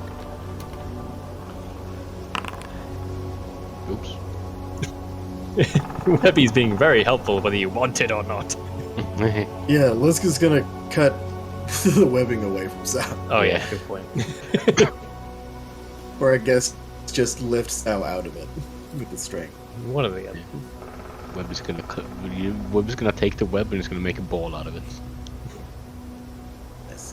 Man, it seems like Sao is indeed stable. Move the hand. Make his way back to wagon. Okay.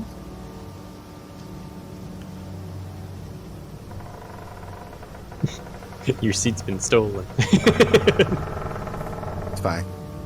He They still were has scaly spells bitches down. Still has spells to do, so it doesn't bother. You're talking to wizard spell book.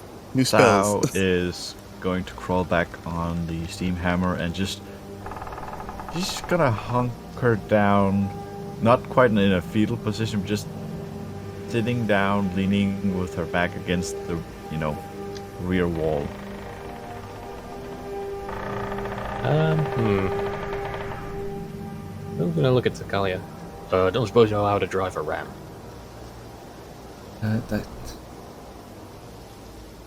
Well, I can try. Yes. I'll just keep it straight and hold the reins. I'll be back in a bit. Very well. With that, he's gonna just hop off, walk at a brisker pace to get to up, and just climb on up in. There's a wall there. I cannot. You need to add like 8 feet of height to your okay, character. there we go. 8. Huzzah! But he just sort of climbs in. His movements are very like slow and careful, so as not to either spook her or give any sort of sudden motions. And then he just sits next to her. No signs, no words, just keeping a friend company. And he will be there for the foreseeable future.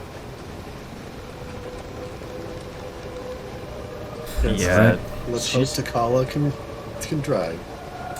Yeah, time to So- find out if she crashes the new wagon. Yeah, let's try this. Atlas comes back, the new wagon is in tatters on Let's try, fire somehow. let's Yeah, try- this is kind of like. This is kind of a dumb thing. Okay. Vellum was never a smart person, established. But, you know, worst comes to worst, Neck's in the back. She can probably die. It's animal handling check for Let's do it. Ticalia. She's a monk, I'm sure she's Oh, shit. fine. See? Yeah, She's a There we natural. go. There we go. She knows her way around a ramp. Yeah, and Ticalia has seemingly naturally taken to this. She's it's like you never left. In fact, she drives better than you. Bastion's But yeah, happier. but It's just at good least all for the around. next stretch until Sao is, well, Yeah. okay is a relative to him, but you get my meaning. He's going to be in that position, so if anything happens, that's where he's stuck. All right. So as you continue down the road, you can definitely see the waters here after this whole ordeal. Paying close attention to the waters, trying not to let it get to you. I'm not even looking at the water. Yeah, yeah. just I'm literally Eyes hunkered down. and she's keeping her eyes away from everything currently. Yep. As you continue down the path, the waters are indeed growing blacker and blacker. It's almost not quite to the point of inky blackness, but you can definitely tell this water's not looking healthy at all. It is stagnant. It is it almost has that sort of that oily sheen to it. The way it sort of ripples slightly with the bubbles that broom, broom, up from the surface of the water, and with each burst of each bubble, you can, especially you, Liska, up front, you can smell that faint whiff of concentrated necrosis, and you have to kind of resist from gagging a bit.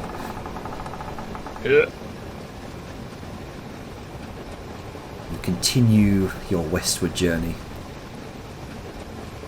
and occasionally you kind of hit a slight bump in the road where the steam hammer inadvertently crushes a small pile of wayward skulls that have gathered here and been left here possibly for centuries. The bone is bleached white from age. Yes, inadvertent. Definitely didn't run over it for kicks. Like a Terminator. Question: are we going west or trying to go north? I towards think if I Colère? remember the map, we do need to head west to go. Yeah, so it's like a gradual sort of westward, then northwest, and then eventual north. Don't worry, Grunka got your hand. Yeah. Yeah, Grunka- Grunka knows his way around. He's Grunka- even seen a map. Yeah, Grunker knows where he's going. Good thing we stole that map off of the corpse. Yeah. Yeah.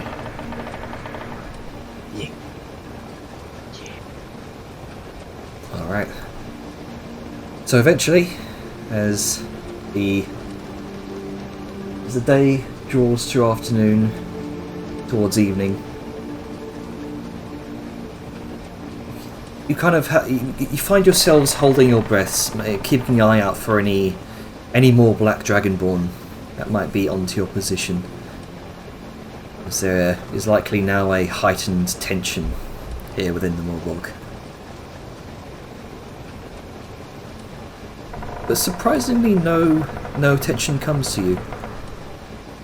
And eventually, you do find yourselves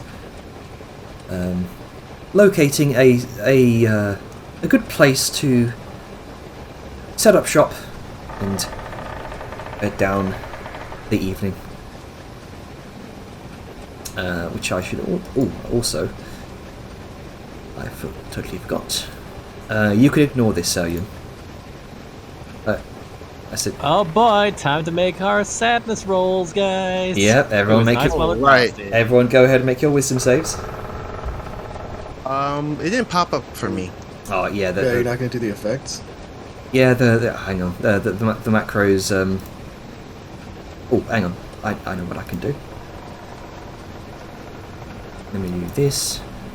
I'm just gonna roll my d20 for my Mind Stone now. Yeah. This and this. I think. Hey, it I doesn't think explode. I think that's everyone. Players. Boop. Boop.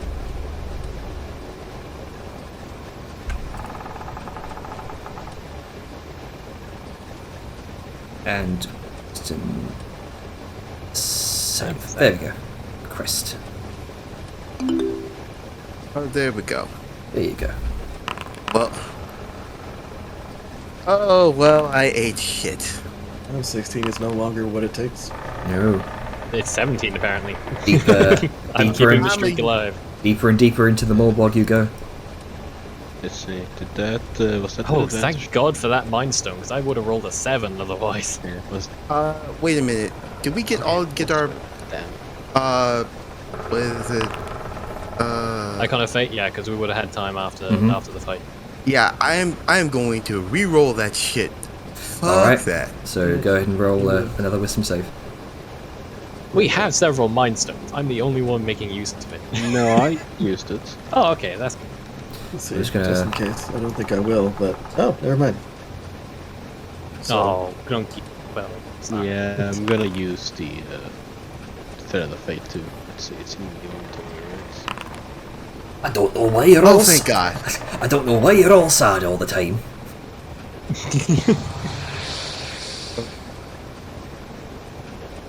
Yeah, let me roll. it pops up like a motherfucker when you use it. Yeah, we need to change it so that the entire blurb doesn't come up on everything.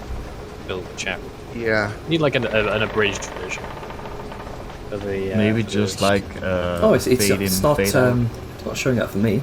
The text, the description. Yeah, yeah, no, I just. Yeah, we I get the full blurb of the spell Oh yeah, I don't. or ability. I get it. Yeah. Weird. I mean, Yeah, I got same. the entire blurb of the Slayer's Blade and the dragon. I Every was getting time that this too. gets I swung. got that, yeah, but not this one. That's okay. I need to fix that. So 21, 23, you both save. Okay. I'm I kind don't- of scared I don't because know. Velen has not failed Oh. a single. Yes, I'm just saying. Let me just roll this, do this Oh. here. Say I consumed it. Yes. Okay, All so the text. Saryun. Oh yeah, no, you don't need to roll yours. She's already sad. Yeah. So that'll be Webby and Gronka. I mean, I'm very lucky that apparently it's not stacking. I mean, they'll probably stack later, in which case we'll be fucked. But now it's great. Oh, imagine if we have all of us have that, and we're doing the dragon fight again. Oh, that would be the worst. Well, it's the Morbog. What we signed up for. Webby becomes sluggish Yeah. and Gronka becomes mistrustful. Again. Oh, not again! Every single time. What the fuck? looks at that. Why didn't I get a card? I could use card. I should. Oh no. Too deeply. No, what does Tacalia get? Bad driver. A bad driver. The cart veers off. Let's see. And I'm still inside. That's she's drained apparently. Which makes sense because she's still on like 3 levels of exhaustion. Oh I yeah. think she's only down to 1. She's down to 1. Oh, okay. Not as bad as it could have been, but still pretty. Let's see. Severe. He would have advantage on these because he frequents this place often. Like Reed, I get advantage too. Something big or something. Frequent these nuts. Alright. Frequent these cheeks. Okay. So Gotta Severe get more like saves it. Dragon D's nuts. Alright, so after an exhausting trek throughout the Morborg,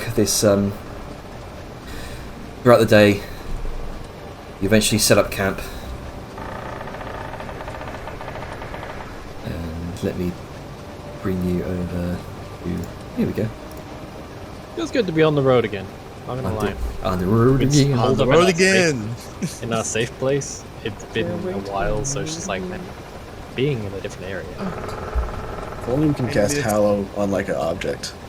Yeah. Keep it with us. Put it on the wagon. Yeah. No, it's I'd not put gonna it on look like Steam that. Hammer, but No, we need to make the wagon the most holy thing in existence. We'll ride it into the level 20 final boss fight. 99%. We'll run over Hepzod. Oh, right. I'm gonna do my Sanctum.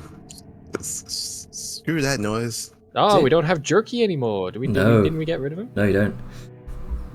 Uh-huh. Yeah, you left him behind. Yep. all the other Dragonborn. Yeah, we did. Clear them graves up. We got no more Jerky in this camp. Mm-hmm. All the jerky has left the building. Ah, Jerky boys, That's we fair. hardly knew ye. Wait a second. We knew ye enough to kill ye.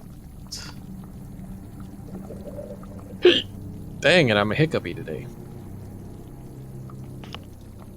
Yeah, Grunken Webby is gonna go around and do the web alarm, quote unquote spell.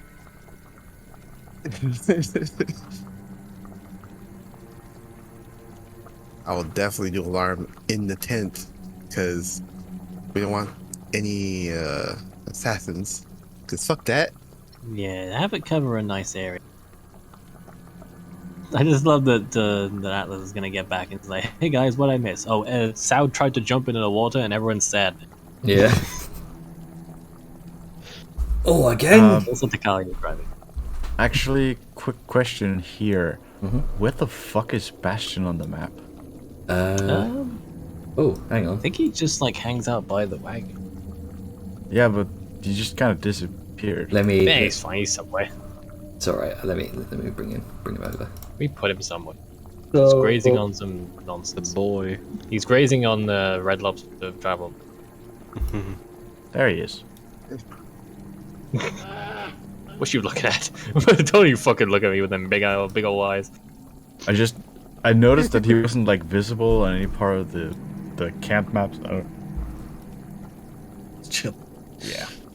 I do want to say out of character. Well, I'll wait until we're done with the session. Yeah, we only got half hour till. Mm-hmm.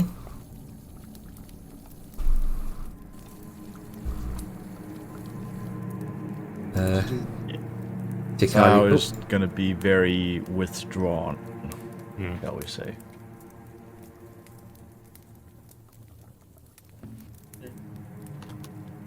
We'll check in with Takali because things didn't go wrong and that's good.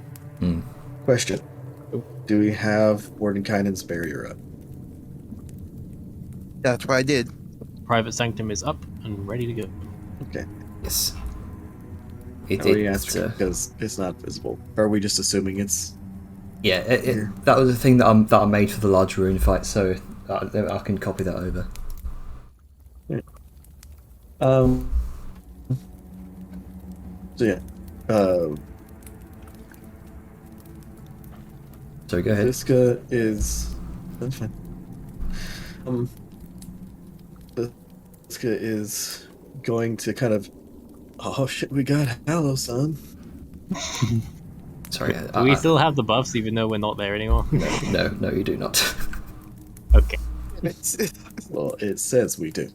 So yeah, seeing Sao kind of somewhat withdrawn and kind of guessing, Liska's going to walk up to Sao and oh shit, oh god, it's on top of us. Continue. And she's going to kind of motion to be like, hey Sam, can I talk to you for just a little bit? She doesn't verbally respond, but she just sort of nods. Then she's going to take Sao kind of out.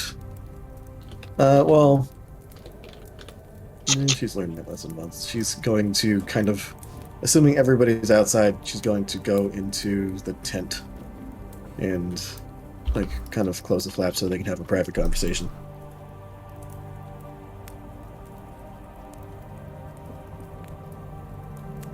And I guess we can move tokens in there, but that's fine.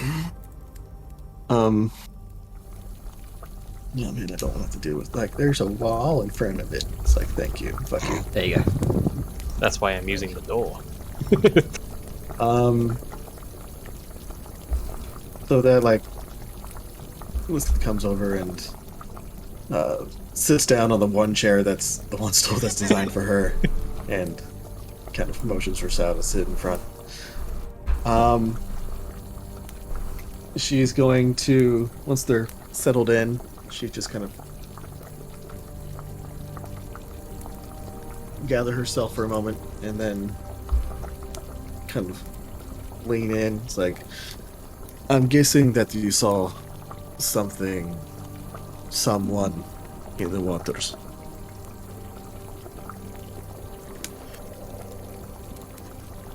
The clearest sign of a yes is the fact that Sao's lips just sort of curl inwards as she's trying not to remember it. But she just... Yes. So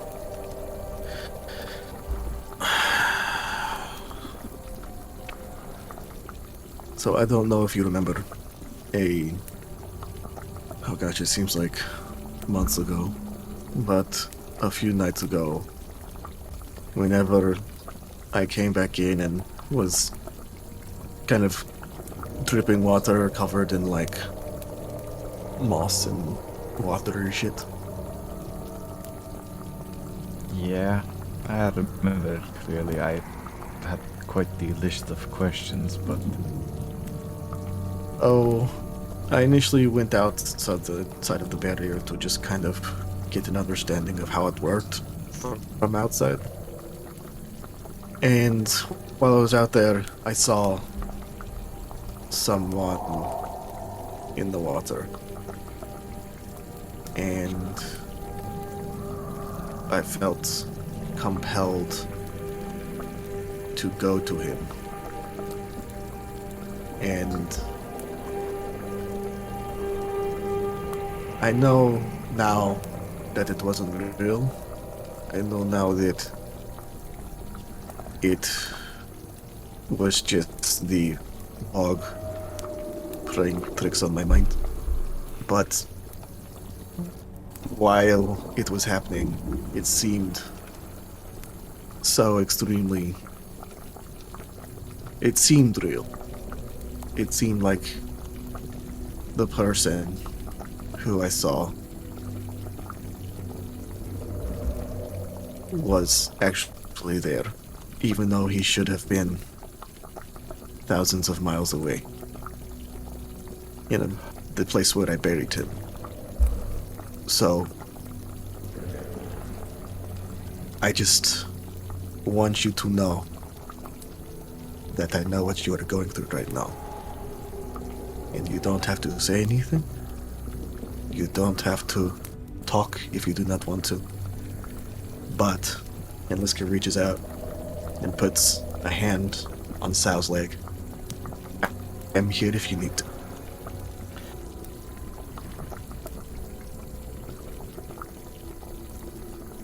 This is probably one of the few moments where I don't want to say Sal's mask cracks, but she's crying visibly, but she's not, sobbing. It's just sort of running down her cheeks. Liska, I don't know if my brother is alive or dead. I haven't seen him in over a year. I don't know what has happened to my family since I left. I don't know if any of them are okay, hurt, injured, sick. I'm trying really hard not to think too much about it.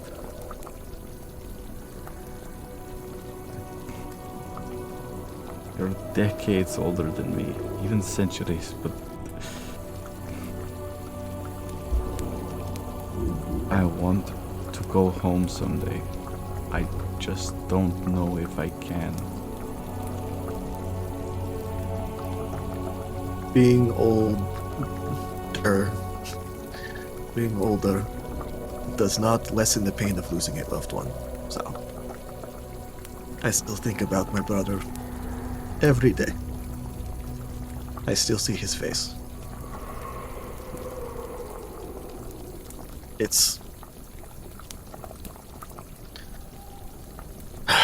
It is hard. And you have family that, as you said, you do not know. You do not know how they are doing, if they're still alive. But I just want you to know that this place drags up the worst fears and worries and shows them to you.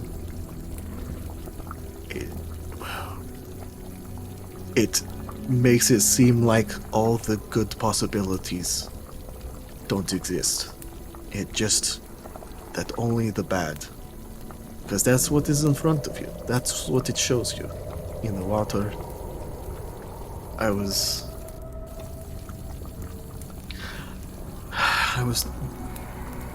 drowning in the water while my brother accused me of betraying him.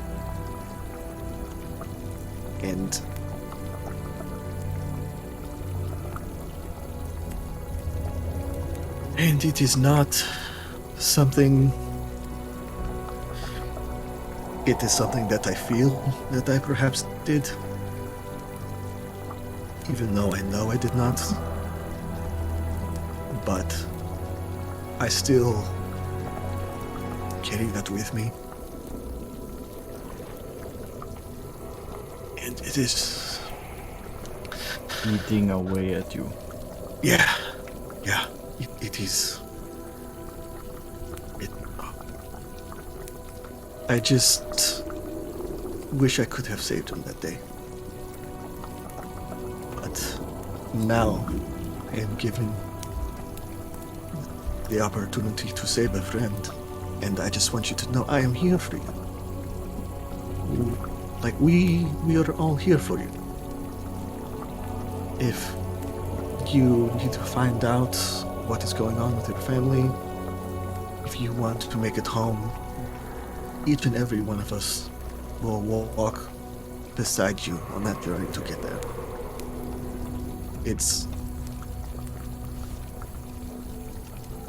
That is what friendship is.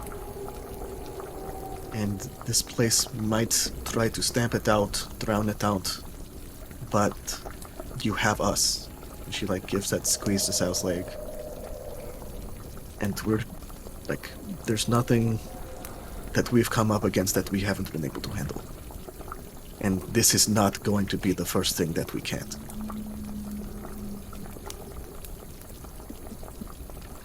Sorry. As I give myself inspiration. Sao is just... Liska can see this because she's probably seen it 1,000 times before.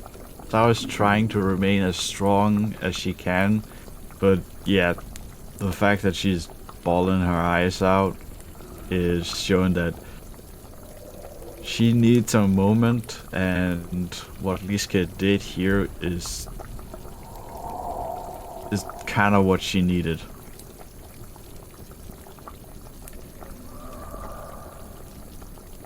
This is going to kind of get down on one knee, even though she's still, I guess, kind of the same height as she was when she was sitting. And then she's going to hold her arms out, like with a look on her face, like, "Is it okay if I hug you?" Sao just sort of opens her own arms and just hugs.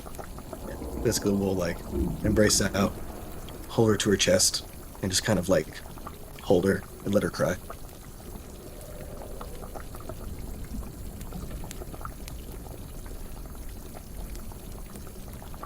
The way Sao is hugging Liska, it feels like a child. Not because of the size difference, but because it feels like Sao is trying to hug someone she really, really misses, but has never known. This might be where Liska remembers that, as Sao has told on a few occasions, she's never known her own mother. Oh shit, yeah. Forgot about that.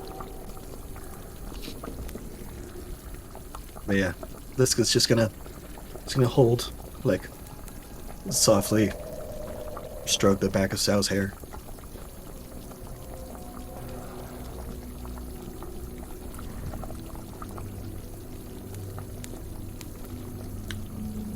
Comes off more as a whisper, and so I think my microphone can't really pick that up. But Sao is whispering, "Thank you." This just gives him a sound of affirmation, and will continue to hug Sao until Sao breaks that hug. Probably last for like a minute to a minute and a half before she just sort of pats a bit to indicate, "Yeah, I'm kind of good now." Biscuit will let go and return back to her seat. Again, if there is anything you need to talk about, I'm here, okay?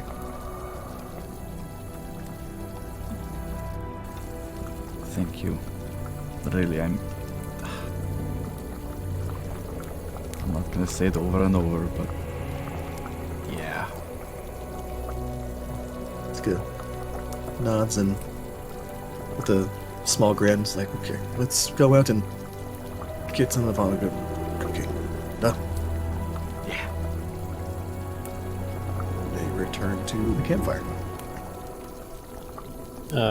When they return, I'm like looking at Liska, not saying anything, sort of just do a head nod in a direction. They got a second kind of motion. And before anyone asks, Sao has sort of wiped off her tears, but even with her naturally red eyes, there's, she looks like she's been bawling her eyes out. Yeah. Well, Bell doesn't want to draw attention to that, so that's why he's not being verbal about it. But he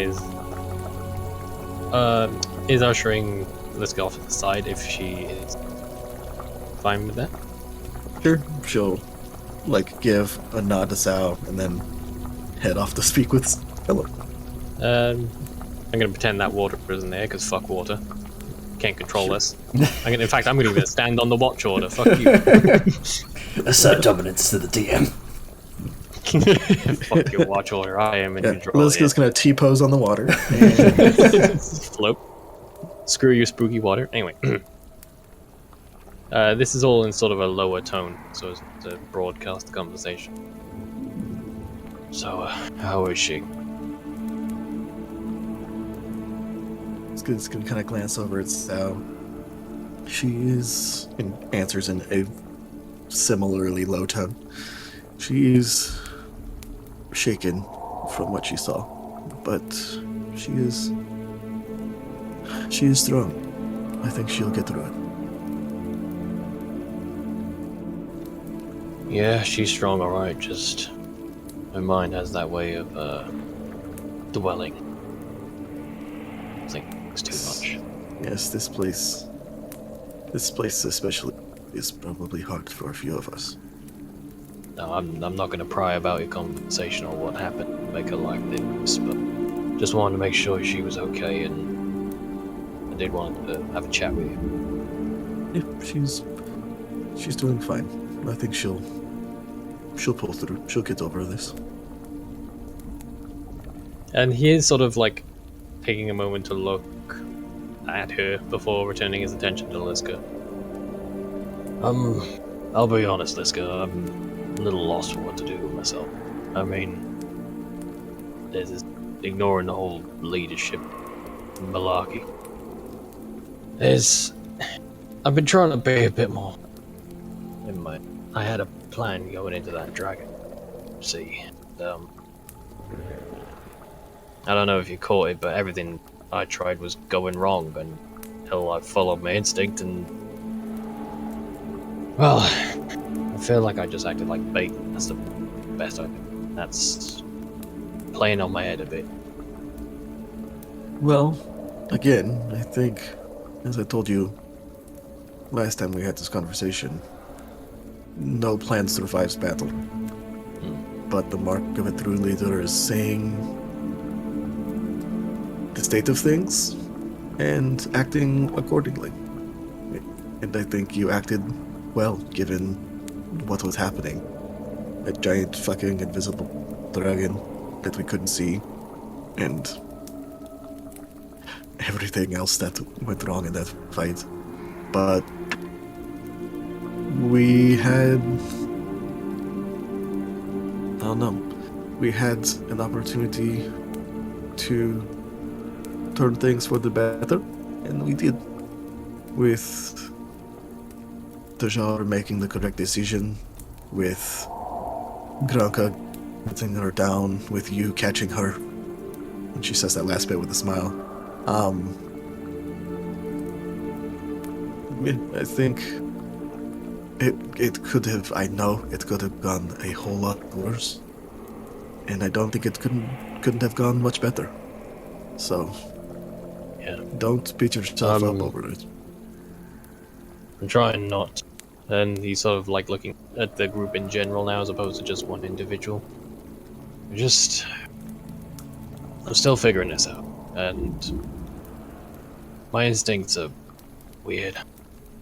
They work out, but they usually have a cost to them. And I want to be the kind of person who can be relied on. I think right now, and she kind of thinks for a second, like, I guess, to put it the way that you'll potentially understand. Right now, you and your kind of plans, decisions are like an untempered blade.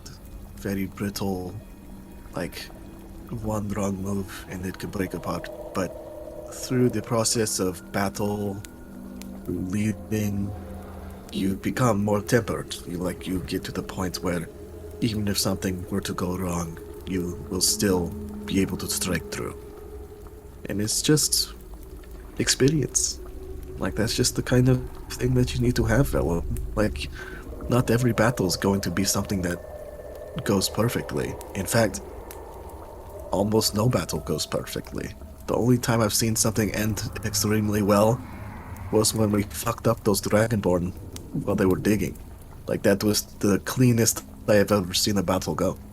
And that was through lots and lots of preparation. So, do not think that you're messing up or you're doing wrong.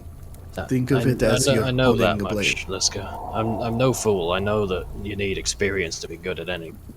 It's just a case that I already started out behind a lot of things, and I've been lucky so far.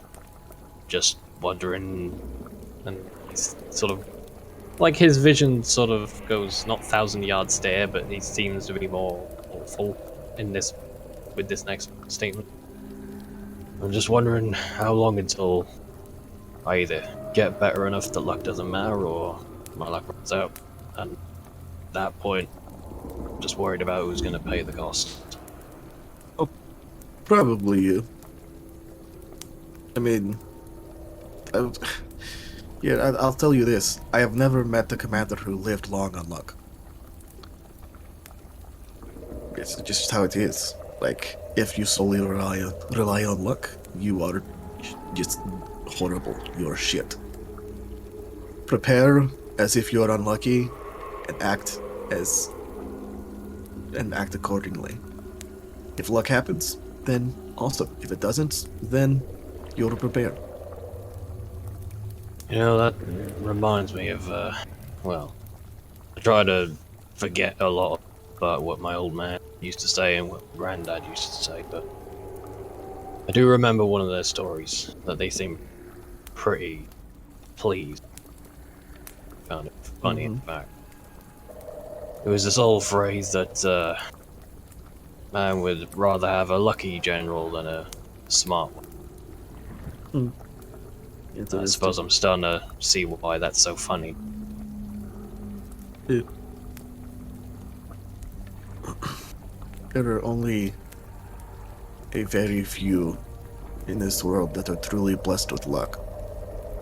Everything else is hard work and dedication.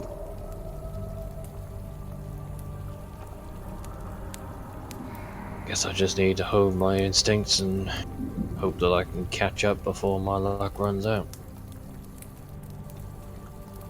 How about you just act like it won't? It'll be fine. Optimistic, but better than wallowing, I guess. Anyway, I've taken enough of your time. You probably sick of hearing people's problems by now. It is part of being it is part and parcel of being someone like me. Most of you look up to me, literally and figuratively. So, well, it's just I my do burden to appreciate bear. I do appreciate your insight on these things. I may be groping around in the dark, and I have some idea what I'm doing, but you can't beat the experience you've got. I mean, literally, you have years, like, what, decades on me? What the fuck? Why do you all keep saying I'm old? I'm actually really young for a mountain folk. Yeah, that old business is weird, but you've lived longer than me overall. Put it that way. Yeah, just because I've lived like 400 or 500 lifetimes, it is what it is. You did a lot in that lifetime. I mean, look at me. Yeah, exactly.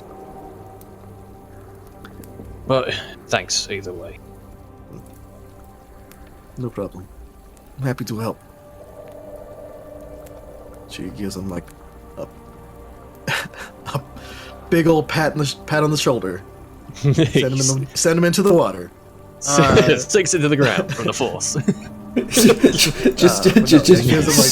just pat.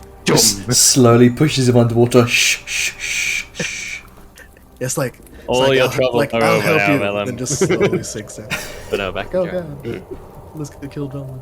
At some point, I do need to. I think I overheard you talking about placement weapon, working with Arngrim for that. Yeah, I would like to have something that has a bit more reach, and I can't really put this on a stick. She kind of like pats the hilt of the Slayer's blade. That's just weird.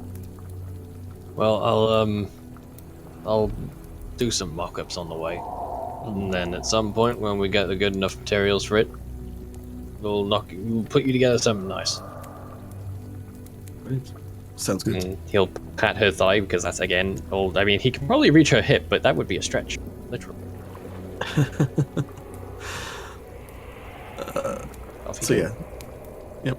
And Liska will turn back, and she's going to kind of stand off to the side, just in case anybody else needs to talk to her today. Look, I've been trying to do this since yesterday. Fuck. I am home. Welcome back. Hey, Welcome back. You missed a lot. Hello. Yeah, I did. I was just listening to the ass end of that conversation. All right. So to summarize, Sal failed a wisdom save and almost jumped in the water on the road. I saw a perception check, and that's the last thing. Yep, that was because of the perception check. She succeeded and saw faces. We managed to wrangle her out of it and snap her out of it. Everyone did wisdom saves, and most of us got sad. Heart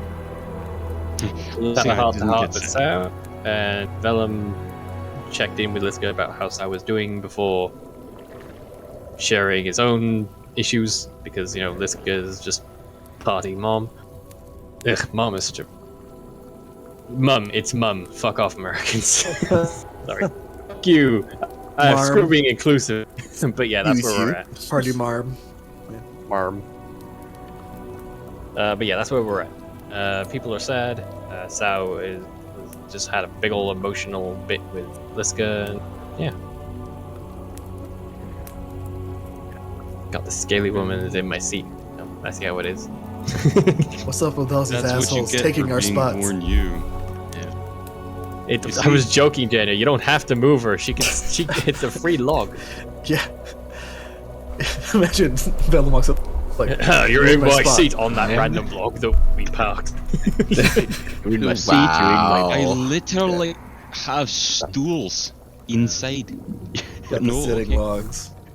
You're in my seat. You're in my bed. You're in my life.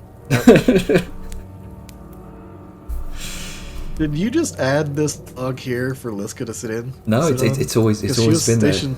It's part of it's part of the tent. Oh, okay. How do I break the Shift. Hold shift. There we go. I am here now. As Severe sees you kind of approach, he kind of looks at Soyun. Yeah, he's definitely seen this many times before in his own expeditions, trying to get caravans and merchants across the Morbog. Kind of gives you a solemn nod of respect, as if to say, "Well done."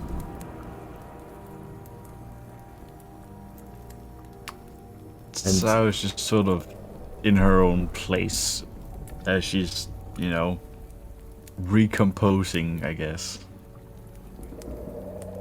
Yeah. So as you're all sitting around the fire, Tikali goes, "So, what is the plan around Mortithax? If this is true that you... Sorry, continue. If what Dejar says is true, that she has some sort of backup, as she said, what is the plan if that turns out to be true?" We get there as quickly as possible and hopefully stop it from happening. Because otherwise we're gonna fight that skinny bitch all over. Does Dejar, I mean, if she is back, I imagine that she has, could you not send her a message? To, not necessarily to taunt her, but just to be like, "Hey, are you there?" I could do that, yes. I also could scry upon her, but I do have the options. I'll say that much. So you're gonna say, I could also not do that.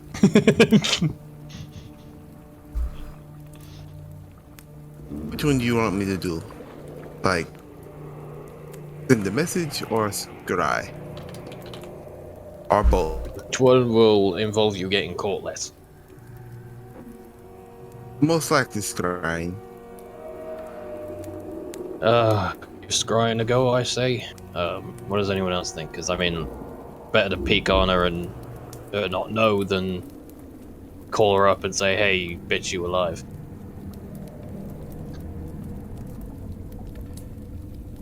Alright, guess we're doing scrying then. I mean, I don't know magic. How the fuck am I supposed to know? I don't know, I guess I feel better asking everyone's input and better to get silence than make a decision and not getting say so. Anyway, go for scrying. See how it goes. All right, Dijar will get her Togorian silver mirror out and some scrying on what the fact. All right. As you take out the mirror, begin weaving your spell. You all watch as Dijar's eyes go white for a moment as she attempts to search the current realm for Mortithax's consciousness or any semblance of her.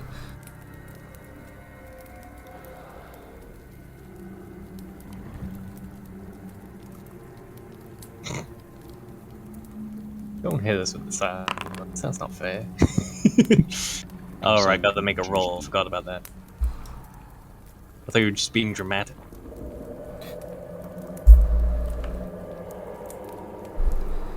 You attempt to peer throughout the Moorborg. Your vision lifts up, and it's suddenly cut off. Well, shit.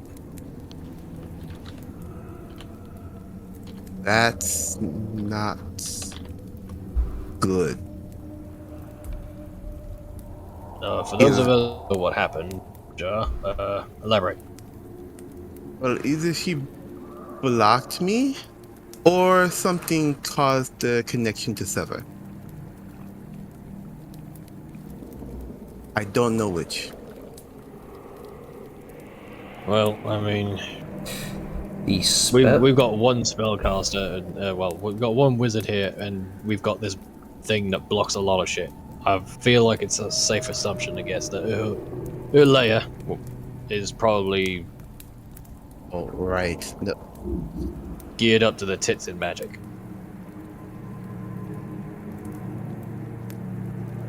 Worth a shot, though, at least.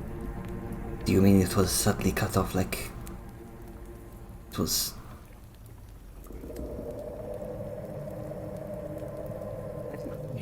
I'm gonna hold on. I'm gonna try again, but I'm gonna go outside of the barrier. Just gonna look at Dijar's like, did you forget you put that on? I did. Doesn't it not Right, maybe try it outside, and I'll go work? I forgot I was tired. Snack. Look, We're all just like, oh, she cut it off somehow. Meanwhile, it's just like trying to fucking call with a cell phone from big some brain outlet box. has understanding, not very wisdomless. That was a bimbo Listen, moment. at least she's trying. True. Oh, fuck, that tickled me. We're all just here in tension. It's just a stupid snack. Alright. Do the stick move. So yeah, Vel's gonna join Dijar outside so she doesn't get pulled into water or jumped by the local fauna. Yeah, understandable. Okay, so as you kind of venture out of the barrier, which will all disappear through the fog, and you attempt your second scrying of the day. As Vellum holds onto your shoulder, making sure you don't go anywhere, as you're temporarily blinded by this. Yeah. For the duration of this spell, your eyes go white. Gotta make sure she doesn't dive into the water. Can you scry on somebody if you failed already? Isn't there like a daily limit? Let's check. No, there's no scry. The one time the spell blurb would have been useful and it didn't show up. Actually, hold on. Yeah, on a successful save, the target isn't affected, and you can't use the spell against it for 24 hours. Oh. Was this It might not have saved at all if it's within the sanctum. Yeah, I Yeah, I was think gonna it got say, I blocked don't into think- the sanctum before an attempt could even Okay. Yeah. So If that's the case, they'll initiate a check. If it's a case that what's the word? You're trying to scry on somebody that is already saved, I don't think the spell will even work because you're not targeting a legal target. She'll go to cast it and just dead ass won't even work. So you begin to cast the spell, your eyes begin to glow white, and the spell fails. Yep. She's probably in her own private sanctum. As you would say it the first time. This is also true. Right, so back in. You quickly retreat back into your private sanctum. Like leads her back in. That's all private sanctum does is prevent stuff from appearing inside, not being cast outside. Mm-hmm. I think there is a setting that blocks communication. Either way. Just wanted to be sure. Well, I was a bust, but glad we tried it.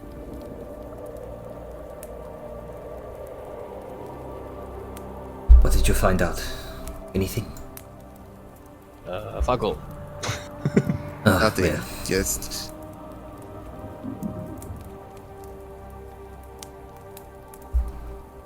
Well, I don't know about everyone else, but it has been a hell of a day. I'm gonna turn in.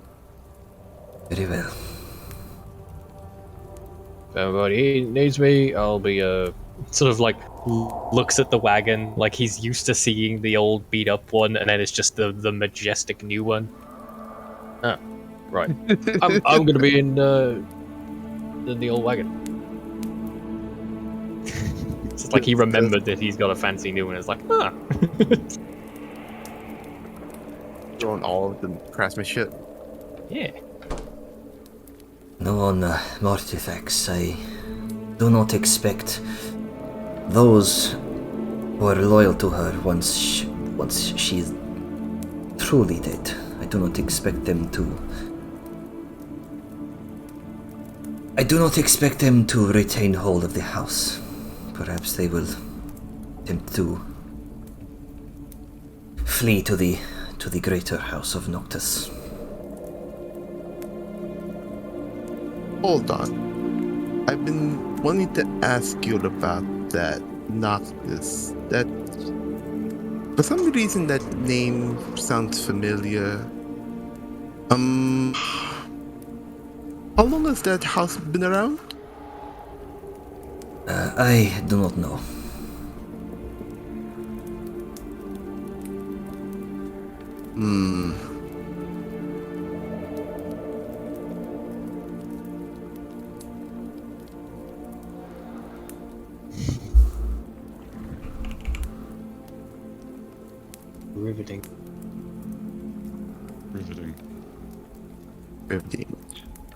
Riveting. Yes. But I am. Unfortunately, I'm confident that once she is dead, they might flee to the house and bolster their numbers.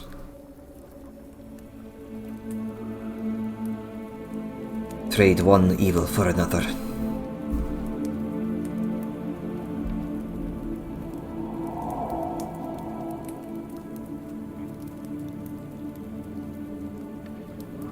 Unfortunate but true. After all, power does love a vacuum.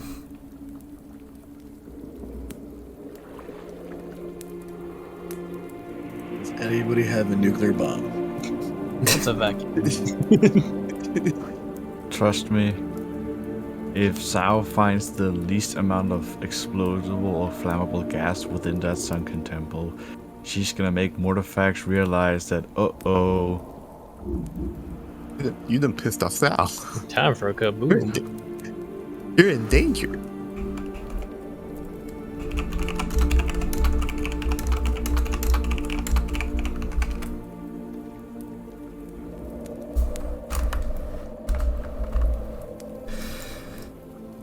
So, Uh, go ahead. No, I was about to say we're a little low. Oh yes. I've just seen the time. Never mind. Yep. I mean, we've got plenty of days on the road. We can have conversation then. Yeah. It's been a very trying day in many ways. Oh yes, definitely. Yes. All right. So as you Yeah. as you all gather around the fire, Yes. at much of a loss for words as to the day you've experienced here. You're in the Morbog on the end of the 19th day. We'll end it there. How the fuck did you have heated floors in here? Venom says from the cart. I just love Just waffled in distance. Runes! I just love the idea that like gradually he'll keep discovering little things that that Angus has added in. Oh yeah. What? Wait. What? He sits down. Does he have pillows? Oh no, sorry, it's not quite here. You're not sitting right. What do you mean I'm not sitting right? Yeah, press that little lever over there. You've got a. Sorry.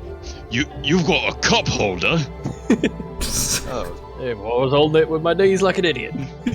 You got to fold out interdimensional space.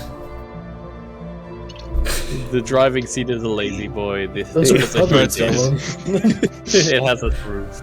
All right. All right. Unfortunately, I think Gabo here is gonna hop off because work. Yep. Yeah. Well, I mean, Understand. Yeah. so we'll stop recording. You can skedoodle. Yep. Boo boo. I'm going to stop recording in 3, 2, 1.